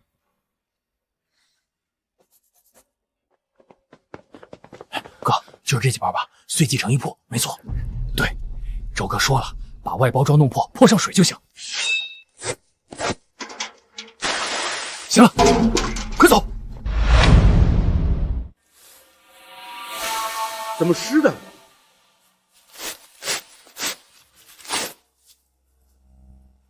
老周，你过来！陈叔，咋了？这批货怎么回事？你看这料子全潮了。我也不知道啊。在省城火车站装车的时候还好好的，一路拉回来也没下雨，怎么可能潮成这样？陈叔，怎么了？丫头，你看这批厚呢料，外包装被人划破了，料子全泡了水。这些发霉的已经不能用了，没发霉的也缩了水，尺寸对不上了。破口整齐是刀划的，这不是意外，是有人故意的。谁干的？又是周建民那小子。料子在省城火车站中转的时候出的事，县里到省城200多里，除了他，谁还会专门跑到省城去祸害我的货？这可咋整？这批料子是你专门专为省城展销会订的高档呢料，现在能用的不到一半，展销会样衣还没做完呢，后面接了大单也没法交货呀。陈叔，先别急，把还能用的料子挑出来，看看具体还剩多少。就算挑出来了，这点料子也只够做展销会的样衣。要是展销会上有客户下大单，咱们根本不敢接。样衣先保住，补货的事儿我来想办法。南方厂家的加急电报还留着，再拍一份过去，让他们优先排产，最快速度发货。就算南方厂家加急，来回也得10天半个月。万一省城展销会的订单量比县里大得多，咱们不敢接单，那不是白白浪费了这么好的机会？所以光靠南方厂家不够，我想去省城看看，那边应该有大型的布料批发市场，如果能找到合适的现货，先买一批回来应急。我陪你去省城。不用，陈叔你留在铺子里盯着，展销会样衣不能耽误，车间里的生产也不能停。我去省城2天就回来。行。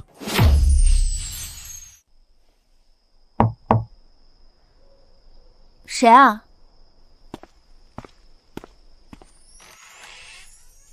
是我，沈燕。沈厂长，这么晚了，你怎么来了？听说你明天要去省城。消息传得真快，是陈叔跟你说的？嗯。老陈说你那批货在省城火车站出了点岔子，你要去省城重新找布料。对，布料被水泡了一部分，省城展销会的备料不够了，得想办法补一批。货在省城火车站出的事儿，是周建明干的？没有证据，外包装的破口像是刀划的。省城火车站货运站人来人往，谁知道是谁干的？这事儿我记下了，以后你的货走铁路，我让机械厂运输科的人帮忙对接，到了省城直接转运，不停留。又麻烦你。给，去省城的火车上吃。沈厂长，这……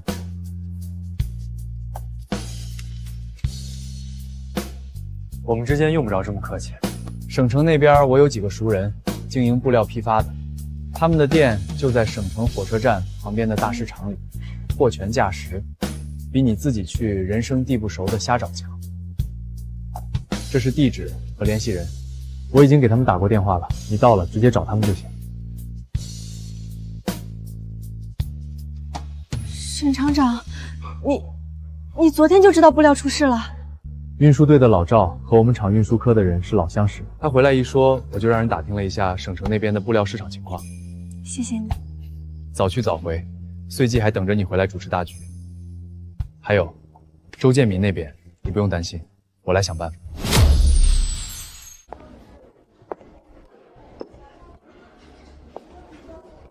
这就是省城，比我想象的大得多。岁季要是能在这里站稳脚跟，就不怕周建明在县里耍什么阴招了。姑娘，买布。请问是张老板吗？我是岁季成衣铺的林穗，沈厂长介绍过来的。哦，林老板，沈厂长昨天特意打过电话，说你要来选一批厚呢料。来，里面坐。沈厂长在电话里说了，你在省城展销会上要用货，要求质量好，交货快。我昨天专门给你清了一部分库存，你看看合不合用？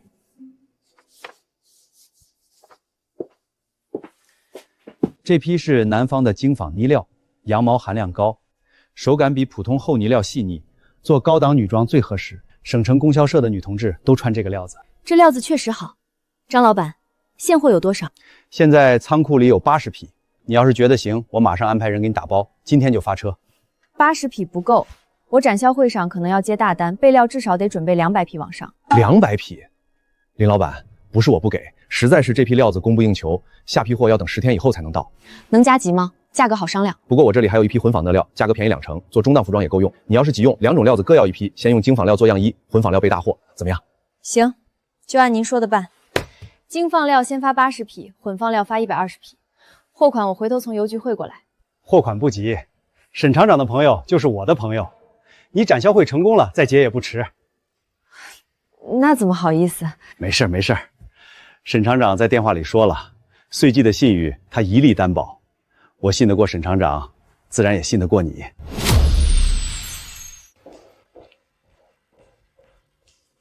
老板回来了。丫头，省城那边顺利不？顺利。精纺呢料80匹，混纺呢料120匹，一共200匹，全到货了。加上咱们之前没泡水的那批，备料绰绰有余。那就好。这2天我这心里7上8下的，生怕省城展销会黄了。老板，你不在的这2天，车间加班加点赶样衣，已经做了12款出来了。你要不要去看看？行，带我去看看。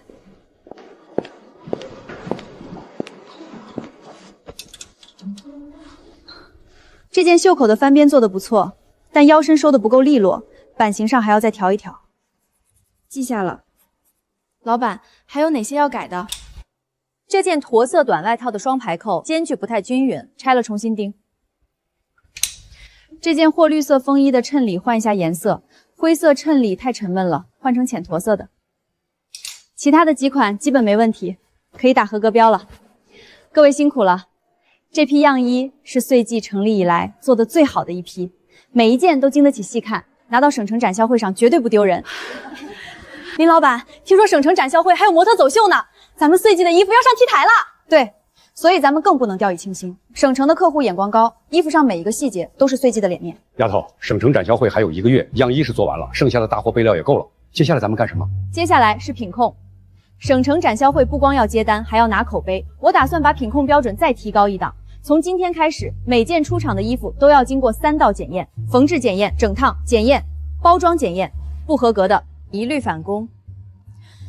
省城展销会这批货，岁季要做到零瑕疵。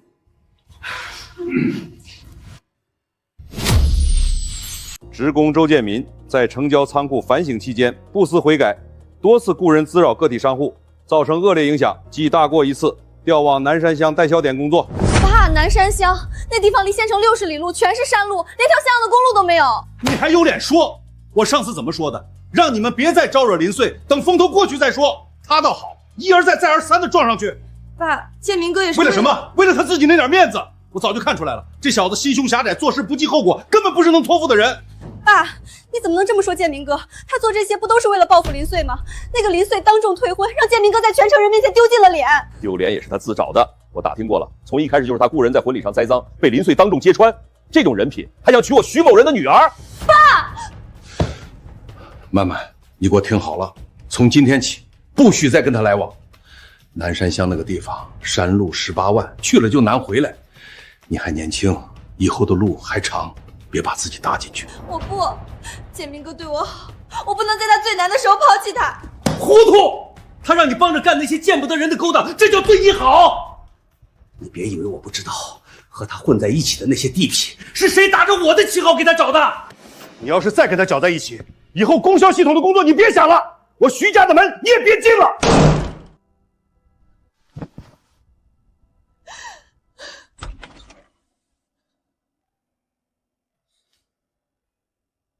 曼曼，怎么样？建民哥，去南山乡的事改不了了。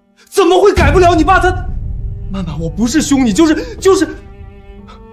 我去了南山乡，前途就彻底毁了，我还怎么娶你啊？建民哥，你先去，我会再劝劝我爸，想办法把你调回来的。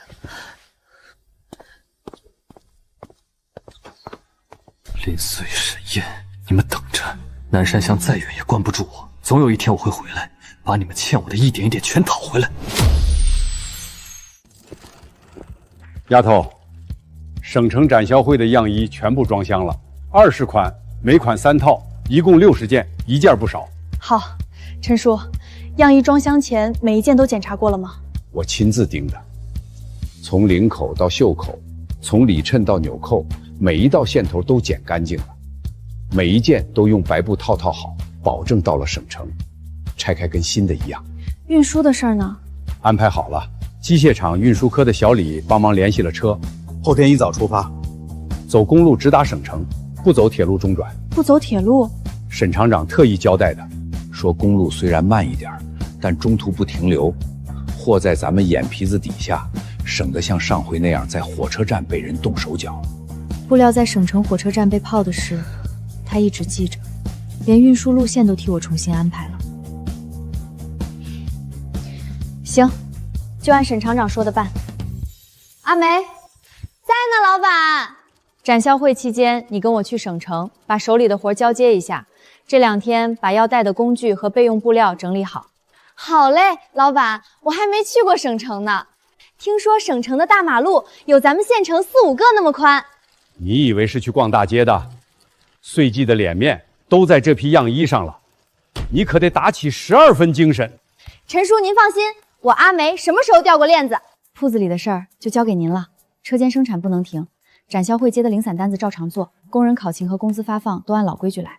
有什么拿不准的，等我回来再说。丫头，你放心去，家里有我，出不了岔子。倒是你们俩，省城人生地不熟的，自己多留个心眼儿。县里的展销会是敲门砖，省城的展销会才是真正的台阶。岁季能不能从这个台阶往上走，就看这一趟了。沈厂长，怎么有空过来？后天出发，准备的怎么样？都准备好了，后天一早就走。那就好。我今天来是想告诉你，周建民被调走了。调走了？调到南山乡代销点，通知已经下了，最迟下周就要去报道。上次布料被泡的事儿查出来了？布料的事没有直接证据，但他在县里接二连三的雇人闹事，这些事儿加起来，这个处理结果不亏。这事儿跟你有关系吗？我在跟县里相关部门谈机械厂制凯项目的时候，聊到县里现在对个体户的扶持政策，顺便提了一句。这个处理结果恐怕不只是提了一句吧？我只说了岁季是县里重点培育的个体户典型，但近期多次遭到恶意滋扰，影响了正常生产经营，其他的是他们自己查出来的。南山乡条件艰苦，山路难走，他短期内应该没有精力再来找你麻烦，你可以安心去省城，不用再分心防着后面。沈厂长，你帮了我这么多，我都不知道该怎么还这份人情。不用记人情，我说过，你稳稳当当做生意，岁季按时按质交工装，我们机械厂也省心，这是互利互惠的事儿。话是这么说，但我知道很多事情你本可以不做的，也都不在互利互惠的范围里。林穗，有些事我愿意做，不是每一件都需要算得那么清楚。不管怎么说，谢谢。等从省城回来，我请你吃饭，不是街口面馆，换一家好一点的。那我可记着了。展销那边遇到什么难处，打我办公室电话。省城我比你熟，随时可以帮你联系人。好，我记下了。老板，人越来越多了，你说咱们的走秀什么时候开始？各位来宾，下面请欣赏成衣区岁季成衣铺的秋冬新品展示。来了。这款驼色的短外套不错，领口的翻边做的讲究，省城商场里没见过这种款式。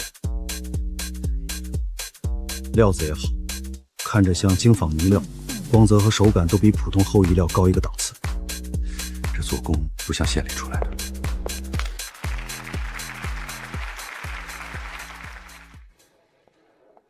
林老板，这款双排口短外套我要订200件，交货期要多久？您贵姓？留个联系方式，展销会结束后我统一排产，工期大约1个月。免贵姓王，临县供销社的。你们岁季的名声我在县里就听说过，没想到在省城展销会上碰上了。王经理，谢谢您信得过岁季，订单细节咱们稍后详谈。不少是您收好吧？沈厂长，你来了！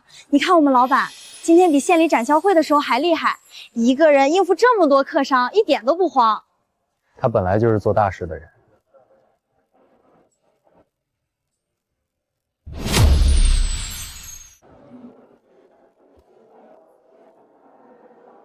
老板，昨天一天就登记了40多个意向客户，今天这才刚开门，又来了一波。把昨天登记的客户按订货量排个序，大衣和外套分开列，回头排产的时候按品类统一安排。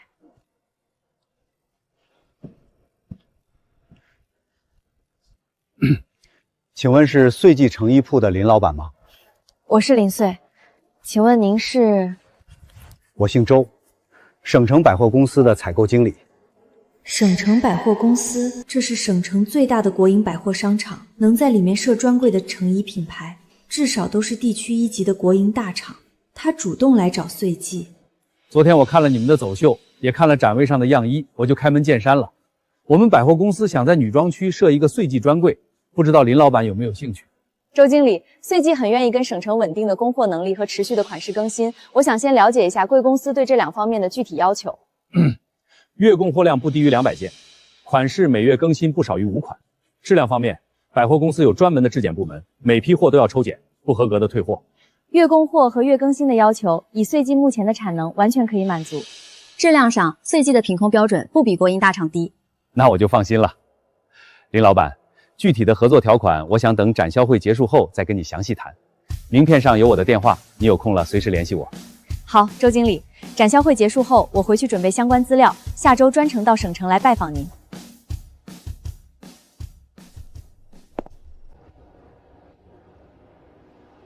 省城百货公司专柜，娘，您的裁缝铺子现在要把招牌挂到省城最大的商场里去了。大衣320件，短外套180件，风衣90件，这是已经签了意向书的，还有10几家说回去考虑考虑，明天再来。加上这些意向顾客，总订单量大概能到多少？我算算。老板，这一趟下来，咱们岁季接的单子差不多要上千件了。上千件啊，老板！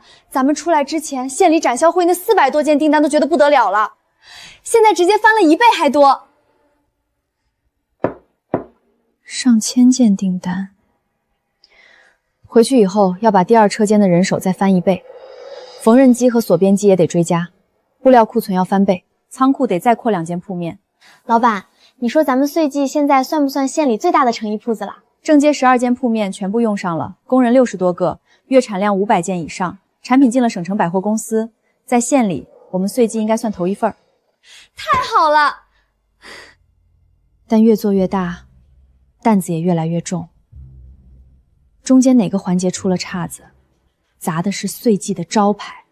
老板，你放心，有你在，岁季肯定不会出岔子。订单多了，咱们就招更多的人，加更多的班，总能做出来的。你说的对，一步一步来，总能做出来。早点睡吧，明天还有最后一天展销会，完了还要收拾展位，打包样衣，联系回程的车。省城展销会这条路走通了，县里的基础已经扎稳了，接下来要把岁季的招牌挂到更远的地方去。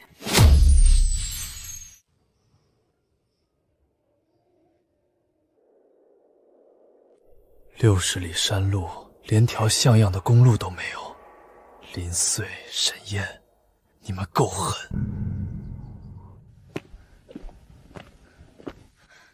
这破地方，班车只到山脚下，我走了3个钟头。建明哥，你看看我这鞋，新做的，全毁了。曼曼，你怎么来了？我想来就来了。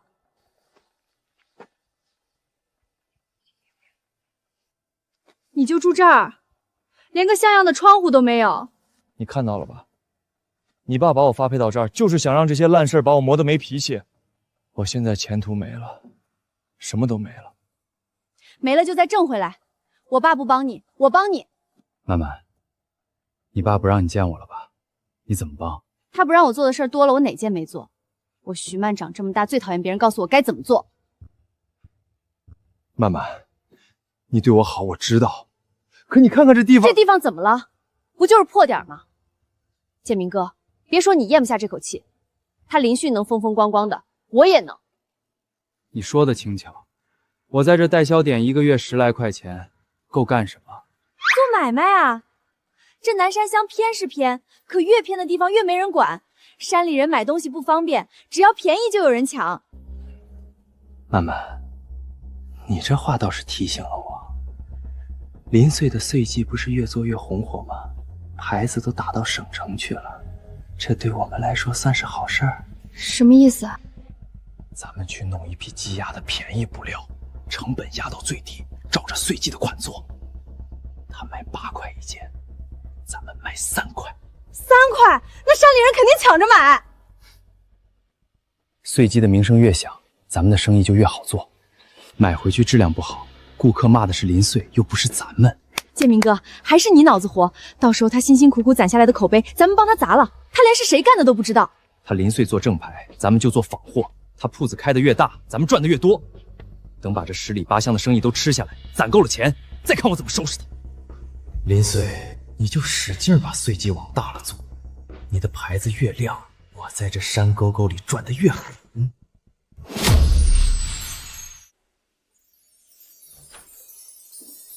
林老板，恭喜！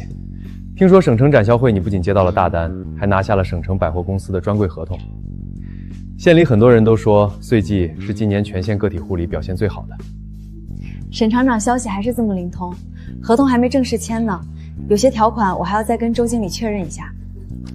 能拿下省城百货公司的专柜，就说明岁季的产品已经达到省城标准了。他们选供应商一向很挑剔的。说到这个，还得谢谢你帮我引荐省城纺织品大市场的张老板，他那批布料在展销会上帮了大忙，好几个大客户都是冲着料子手感好才下的大单。张老板做布料生意几十年了，货源正，价格公道，你以后可以长期合作。我也这么想。对了，你今天来是有正事儿吧？明年开春，县里打算推荐一批优秀个体户参加地区的诚信商户评选，我打算推荐岁季。诚信商户评选，这对岁季来说是好事儿。有了这个名头，跟省城百货公司谈长期合作协议的时候也更有底气。岁季需要准备什么材料？产品质量和供货能力的证明、员工花名册和工资发放记录，还有近2年的经营情况汇总。材料准备上有什么不明白的，随时问我。好，沈厂长，有句话我一直想问你。什么话？你帮了我这么多，除了互利互惠，还有别的原因吗？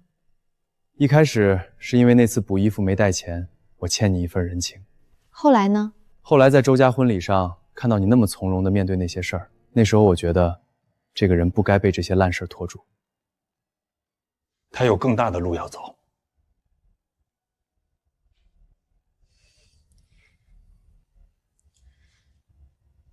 不说这些了，诚信商户评选是年后的事儿，眼下你先忙省城专柜的合同，有什么事儿随时找我。好。各位工友，今天把大家召集起来是有几件事要说。第一，省城展销会之后，岁季的排产任务大概是1200件。这批订单关系到岁季能不能在省城站稳脚跟，也关系到在座每一个人的收入。第二件事儿，为了赶这批订单，接下来3个月会比较辛苦，加班费按平时的2倍算，月底准时发，1分不会少。另外，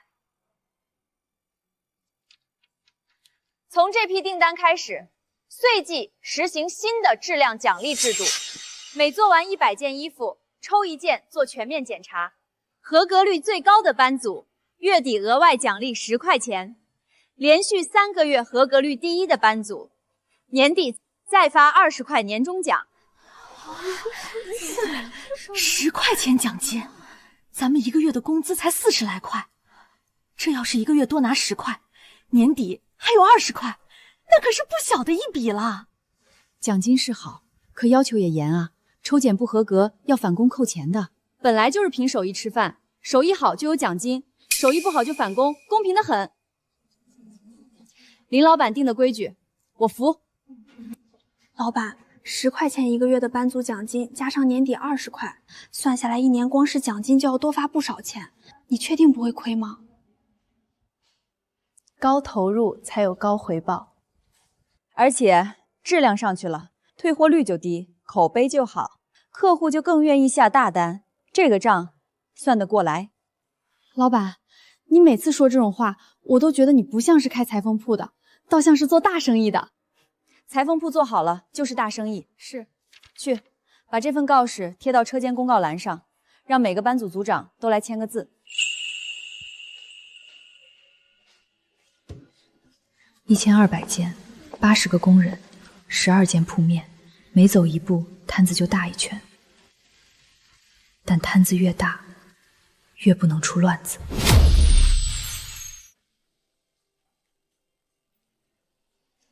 林老板，合同条款咱们上次电话里已经沟通过一轮了，你看看还有什么需要调整的？周经理，合同整体没问题，只有一条，结算周期能不能改成半月一结？岁季现在正在扩产，原材料采购和工资发放的资金周转压力比较大。半月一结不太符合我们公司的财务制度。百货公司的供货商都是月结，这个口子一开，财务那边不好交代。周经理，岁季的情况您也了解，供货能力是实打实的。您看这样可以吗？前3个月的半月结算是过渡期，3个月后恢复月结。林老板，说实话，展销会上你们岁季的样衣质量和走秀效果，在我们采购部内部评价很高。客户反馈显示，岁季的款式比几个老牌子受欢迎。冲着这个，我可以跟财务部特批，前3个月按半月结算，算是扶持成长期，3个月后恢复正常月结。谢谢周经理通融。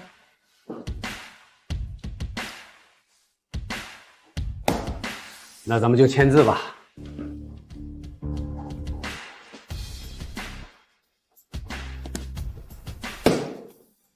省城百货公司专柜合同签了，这是岁季走出县城的第一步。接下来每一个月、每一批货都要用质量说话。招牌立起来不容易，倒下去却很快。林老板，岁季专柜定在下个月1号，在百货公司3楼女装区正式开张，到时候还请你来省城参加剪彩仪式。一定到，周经理，合作愉快。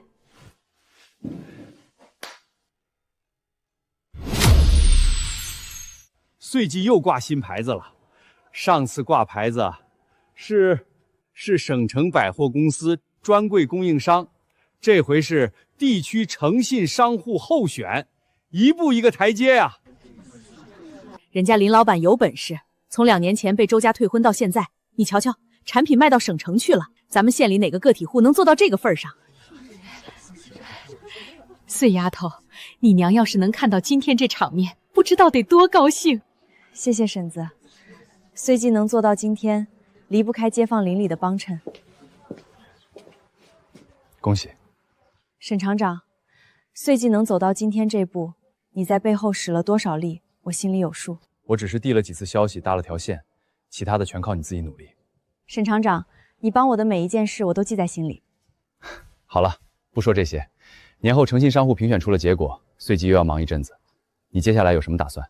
我想在供销社对面那块空地上建一座新厂房，12间铺面已经用到极限了，产能顶到天花板，再不扩建，省城专柜的供货量就稳不住。建厂房是个大动作，需要的手续不少，我帮你了解一下相关流程。又要麻烦你了。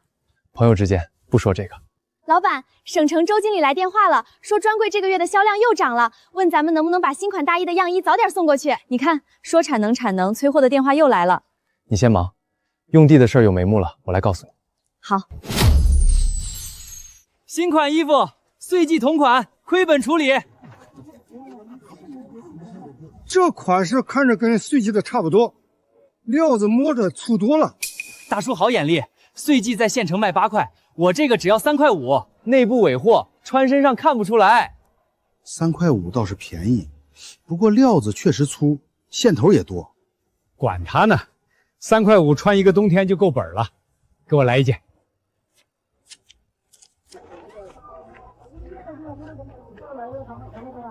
你这衣服领标怎么是空的？我闺女在县城给我买过一件岁季的大衣，领标上绣着一朵小碎花，你这啥也没有。是不是假货？婶子，我这是内部尾单，有点小瑕疵，没打标啊。料子也粗得多，跟我闺女买的那件根本不是一回事，不买了。建明哥，那人说岁季领标上有碎花暗纹，这个咱们做不出来。做不出来就不做，这10里8乡有几个见过真岁季？下个集换个地方摆。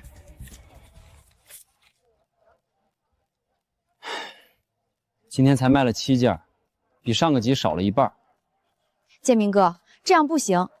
上次那妇人能认出暗纹，说明岁季的货已经卖到南山乡了。咱们的仿货做工太糙，回头客越来越少。要不，咱们把做工再做好一点。做好一点？好料子什么价？你又不是不知道。用好料子成本上去了，还怎么卖3块5？没人买，咱们喝西北风去。那总不能一直这样糊弄下去吧？我今天听旁边摊子的人说，有人买了咱们的衣服，穿了1个星期就开线了。在集上骂了半天，骂也是骂岁季，又不是骂咱们。行了，别说了，我心里有数。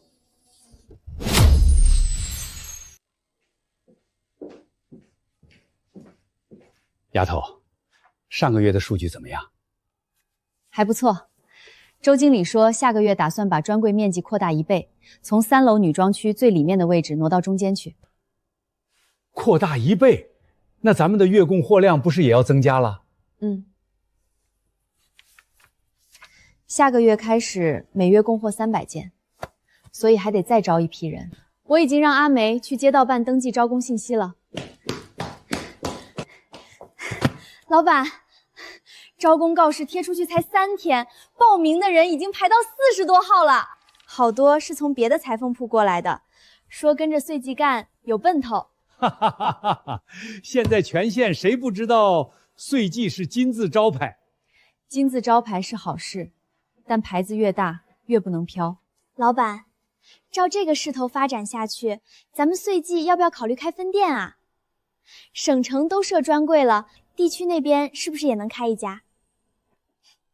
分店不急，先做生意就像踩缝纫机，针脚一步一个印，踩得太快线就走不直。说得对，稳扎稳打，不冒进。你比你娘当年做生意还稳当。我娘要是能看到岁季现在的样子，应该会高兴吧。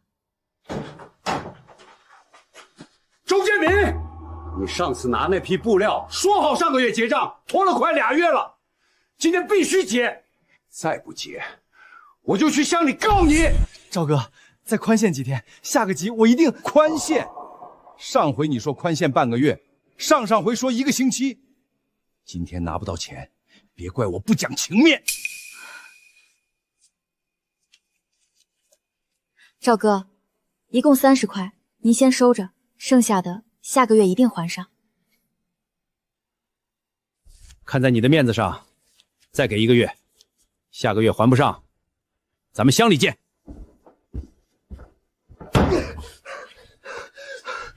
这样下去不行，那些仿货根本卖不动，堆了一屋子，债主3天2头上门，这日子没法过了。建明哥，要不把这几台旧机子卖了，先还上一部分债。卖了拿什么翻身？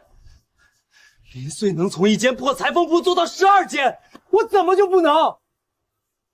可咱们跟他不一样。建明哥，南山乡的人虽然穷，但也不是傻子，买过1次就知道上当。乡里今天贴了通知，代销点下个月裁撤，这间屋子也得收回去，连住的地方都快没了。建明哥，我想了好几天了，咱们在南山乡待不下去了，仿货卖不动，欠了一屁股债，代销点也要裁了。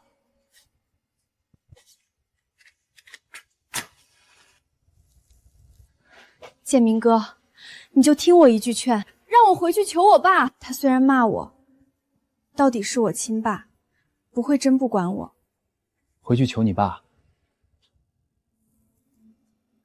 他把我发配到这儿，就是不想看见我。求他有意义吗？有意义。南山乡代销点裁撤了，你编制还在，按规定本来就可以调回去。你低个头认个错，他面子上过得去就行。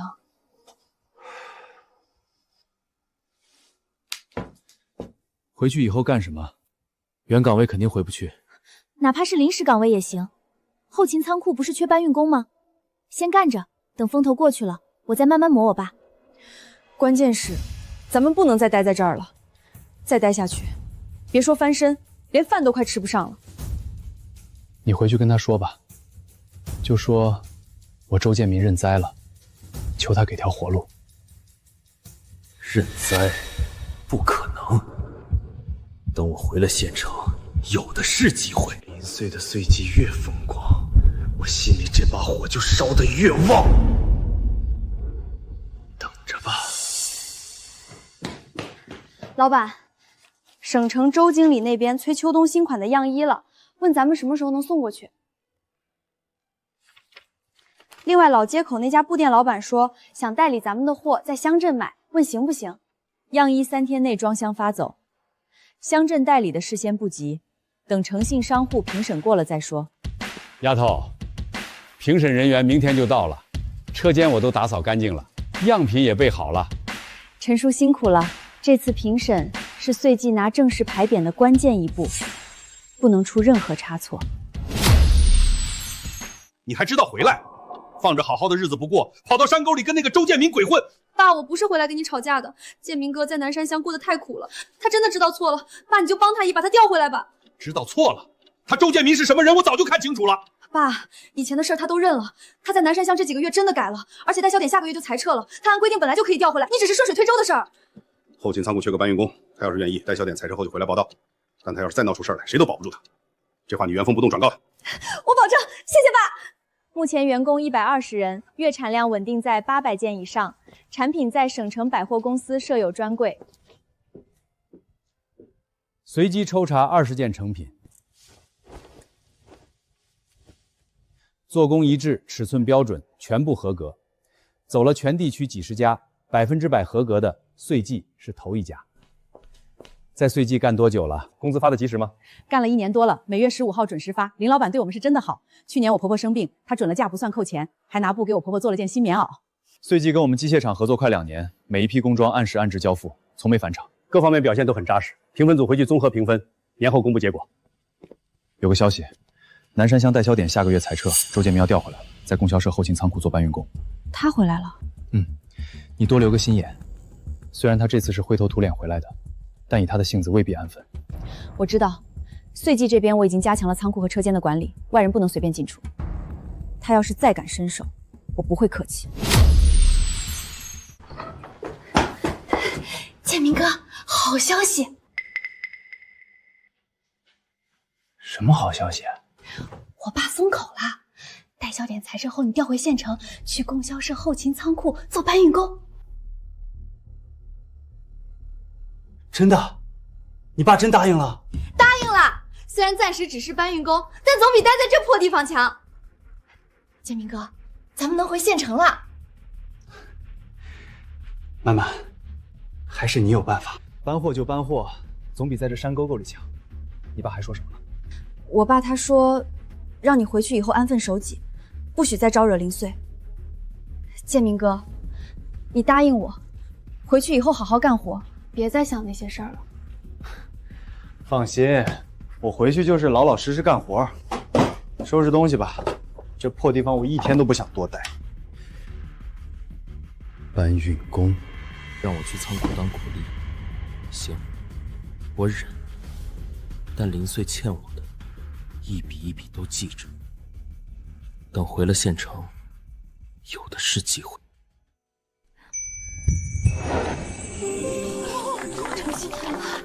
各位工友，各位街坊，岁季能拿到诚信商户，不是我林穗一个人的功劳，这牌子是大伙儿一起挣来的。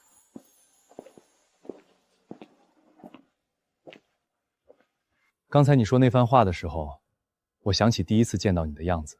你坐在马路边上低头补衣服，补好了问我收1分钱，又塞给我一个包子。那时候只觉得这个人忘带钱了，也不知道脸红。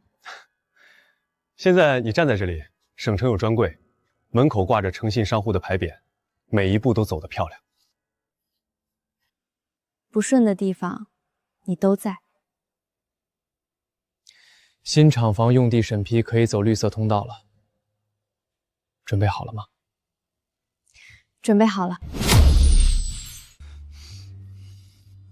小周，东边那批化肥下午要装车，你麻利点。还有西边角落里那堆破纸箱，下班前清理出来。好的，孙师傅，我这就去。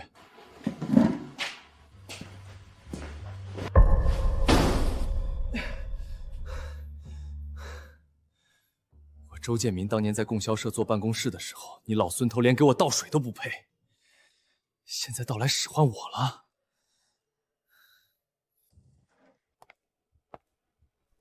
建民哥，我给你带了午饭。曼曼，你爸什么时候能把我调回原来岗位？这搬运工我干了快1个月了，天天扛化肥搬箱子，腰都快断了。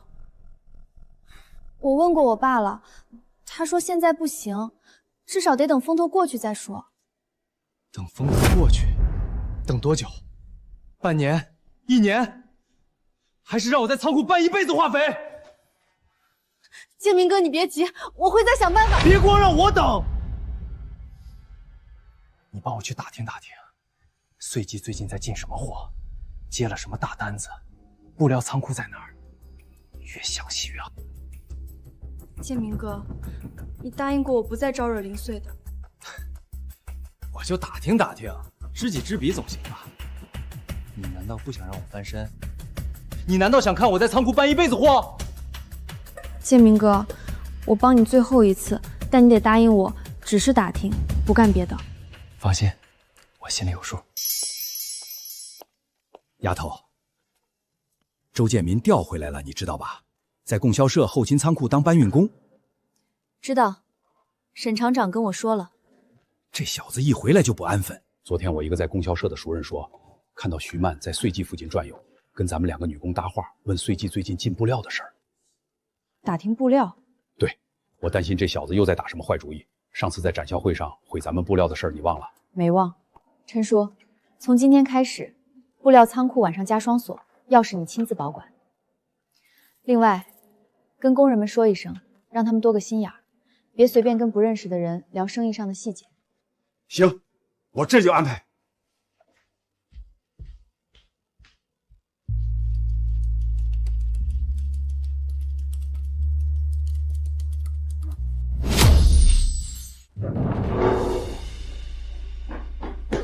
建明哥，打听到了，岁季下周1要从南方进一批金纺呢料，据说是岁季今年进的最贵的一批。最贵的一批料子，到站时间呢？下周1晚上到，在火车站货运站停1晚，第2天一早拉走。停1晚，够了。曼曼，你帮我把仓库的进出单弄一份出来，我去火车站货运站走一趟。建明哥，你想干什么？你答应过我只是打听的。曼曼，你听我说，林穗把我害成这样，我不可能就这么算了，把他的料子弄坏，让他交不出货，让他也尝尝摔跟头的滋味。你上次在南山乡也是这么说的，你说做得干净，结果呢？你再干这种事儿，我就不跟你。不跟我，曼曼，你可想清楚，南山乡做仿货的事儿你也有份儿，我要是晚了，你也跑不了。你在威胁我，周建民，我跟了你这么久，从县城追到南山乡，替你求情，替你跑腿，替你抗战，你现在威胁我？我不是威胁你，我是告诉你，咱们是一条绳上的蚂蚱。你帮我，咱们一起翻身；你不帮我，出了事你也别想撇干净。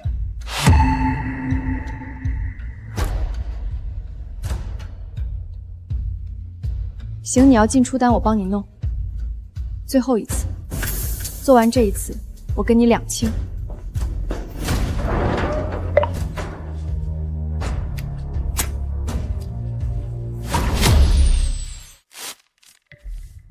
怎么是湿的？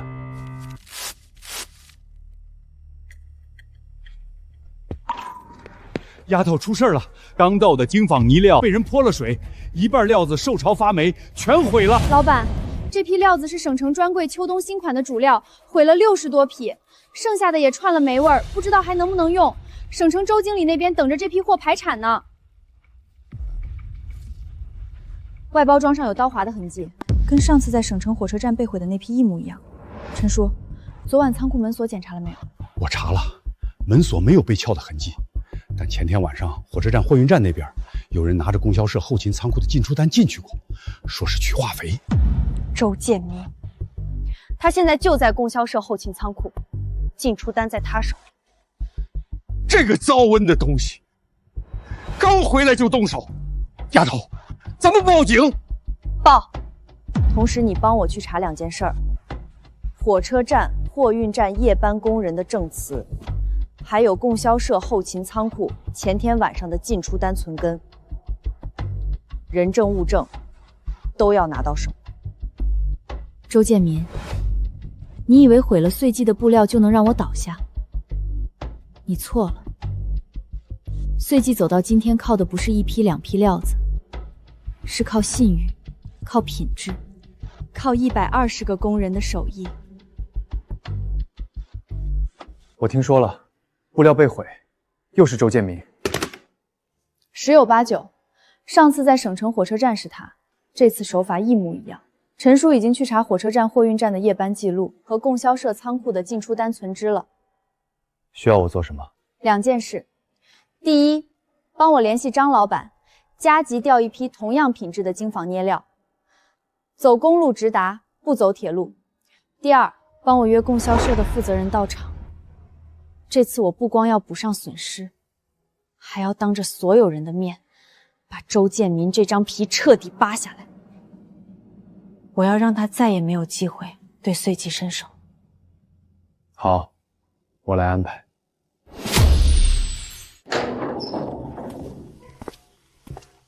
都停一下！岁季成衣铺的林老板来反映一个情况，大家先听听。林岁，你带这么多人到仓库来干什么？周建民，前天晚上你拿着供销社后勤仓库的进出单进了火车站货运站，在岁季刚到的一批精纺呢料上泼了水，毁了62匹料子。你胡说八道！我前天晚上在家睡觉，根本没去过火车站。在家睡觉？火车站货运站的夜班工人已经认了。前天晚上有一个穿供销社蓝布工作服说取化肥的人进了布料区，要不要我现在把人请过来当面对质？我想起来了，前天晚上周建民跟我借了仓库的进出单，说帮我取一批急用的化肥。今天早上他又说化肥没到，把单子还我了。就算我去了火车站又怎么样？谁规定我不能去？你说我泼水证据呢？谁能证明水是我泼的？在布料区后面角落里发现了一个铁皮水桶，上面有供销社后勤仓库的标记，而且负责人可以证明从前天晚上到现在，布料区只有你一个人进去过。沈燕，又是你！你处处跟我作对！没有人跟你作对，是你自己一次又一次把手伸到岁季来。就是我干的，怎么样？林岁，你一个孤女凭什么过得比我好？你的岁季凭什么越做越大？我不服！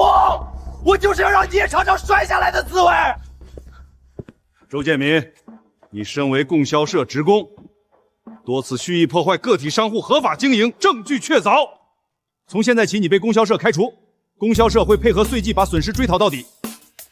林老板，供销社管理不严，出了这样的事儿，我代表供销社向你道歉。损失该怎么赔，供销社一定督促周建民赔偿到位。谢谢，周建民，你看到了，岁季不会被你这种人绊倒。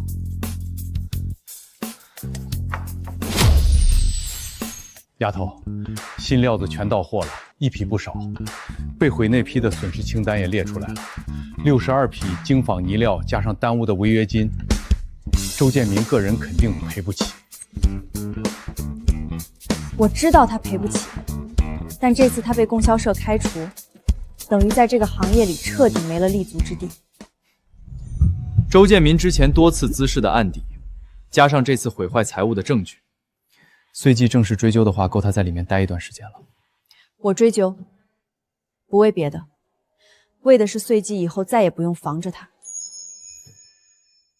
好，材料我帮你递上去。另外，供销社老刘托我带话，他们内部也做了检讨，以后仓库进出单的管理会更严格，不会再让人钻空子。刘主任有心了，替我谢谢他。老板，省城百货公司周经理来信，公司总部正式批准了岁季的长期合作协议。周经理让你下周去省城签正式合同。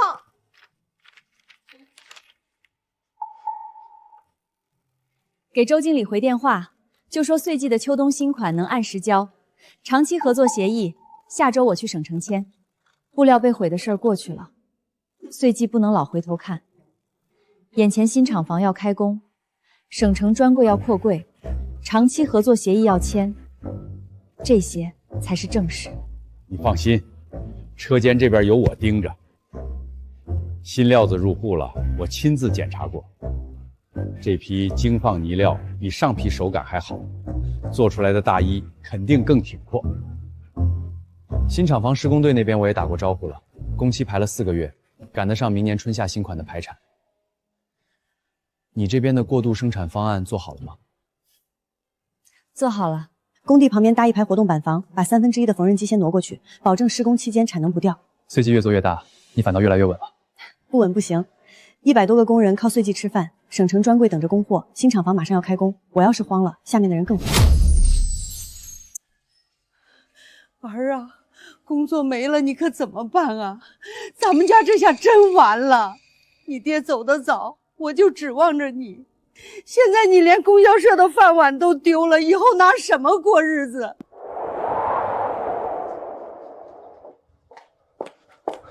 妈妈，那天的事儿，我不是故意威胁你的，我就是一时急了。周建民，我跟了你这么久，从县城追到南山乡，替你求情，替你跑腿，替你扛债。妈妈，我知道你对我好，但我发现你从来都没把我当回事儿。从南山回来的时候，还有在仓库的时候，你对我说的话从来就没有兑现过。妈妈，你毁碎记的布料那天晚上我就知道了，你这辈子都放不下对林碎的恨。不是林旭不放过你，是你不放过你自己。我不能再跟着你往下坠了。妈妈，我知道错了，我真的知道错了，你再给我一次机会。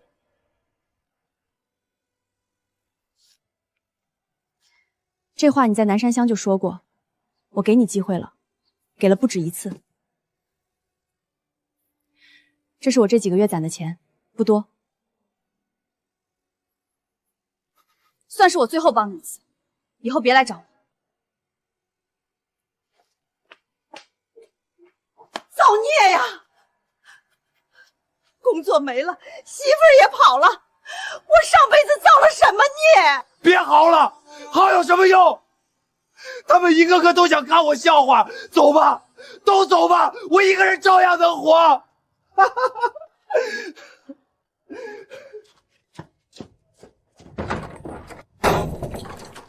建民他爹走得早，我一个人把他拉扯大，供他进供销社，给他定娃娃亲，怎么就走到今天这步了呢？前区做成品仓库和包装车间，中区4条流水线，后区做布料仓库和职工宿舍。动线上没有问题，比老裤子合理太多了。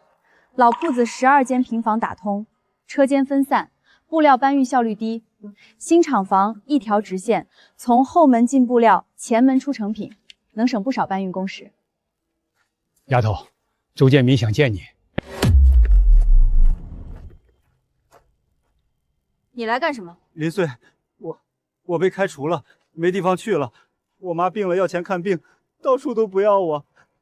你能不能看在两家老一辈的交情上，再帮我最后一次？我知道我以前做的事儿不是人干的，我走到今天这步是活该。可我妈她病得下不了床，我实在没办法了才来找你。林穗，你大人有大量。周建民，你竟然还敢提老一辈的交情！你每一次对我动手的时候，都恨不得把我往死里踩。现在你落魄了，倒想起老一辈的交情了。周建民，老一辈的情分在你手里早就败光了。我知道我没资格，我知道，可我实在没办法了。这钱是给你妈看病的，看在你妈当年给我娘端过1碗药的份上，拿着钱带你妈离开县城，不要出现在我眼前。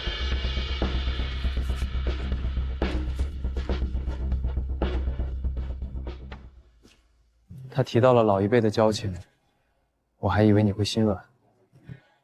心软和犯傻是两回事，老一辈的情分是有的，我认，但他对我做的那些事，永远翻不了篇。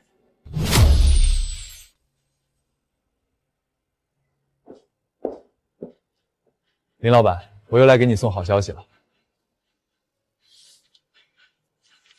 岁季通过了省级诚信钢护初审，下个月去省城参加最终评审，全县个体户里，岁季是头1家。省级诚信商户， 2年前我还在街口摆摊补衣服，做梦也没想过岁季能走到这一步。你没想到的事儿还多着呢。省纺织公司想跟岁季谈定点合作，把你们的成衣纳入供销渠道。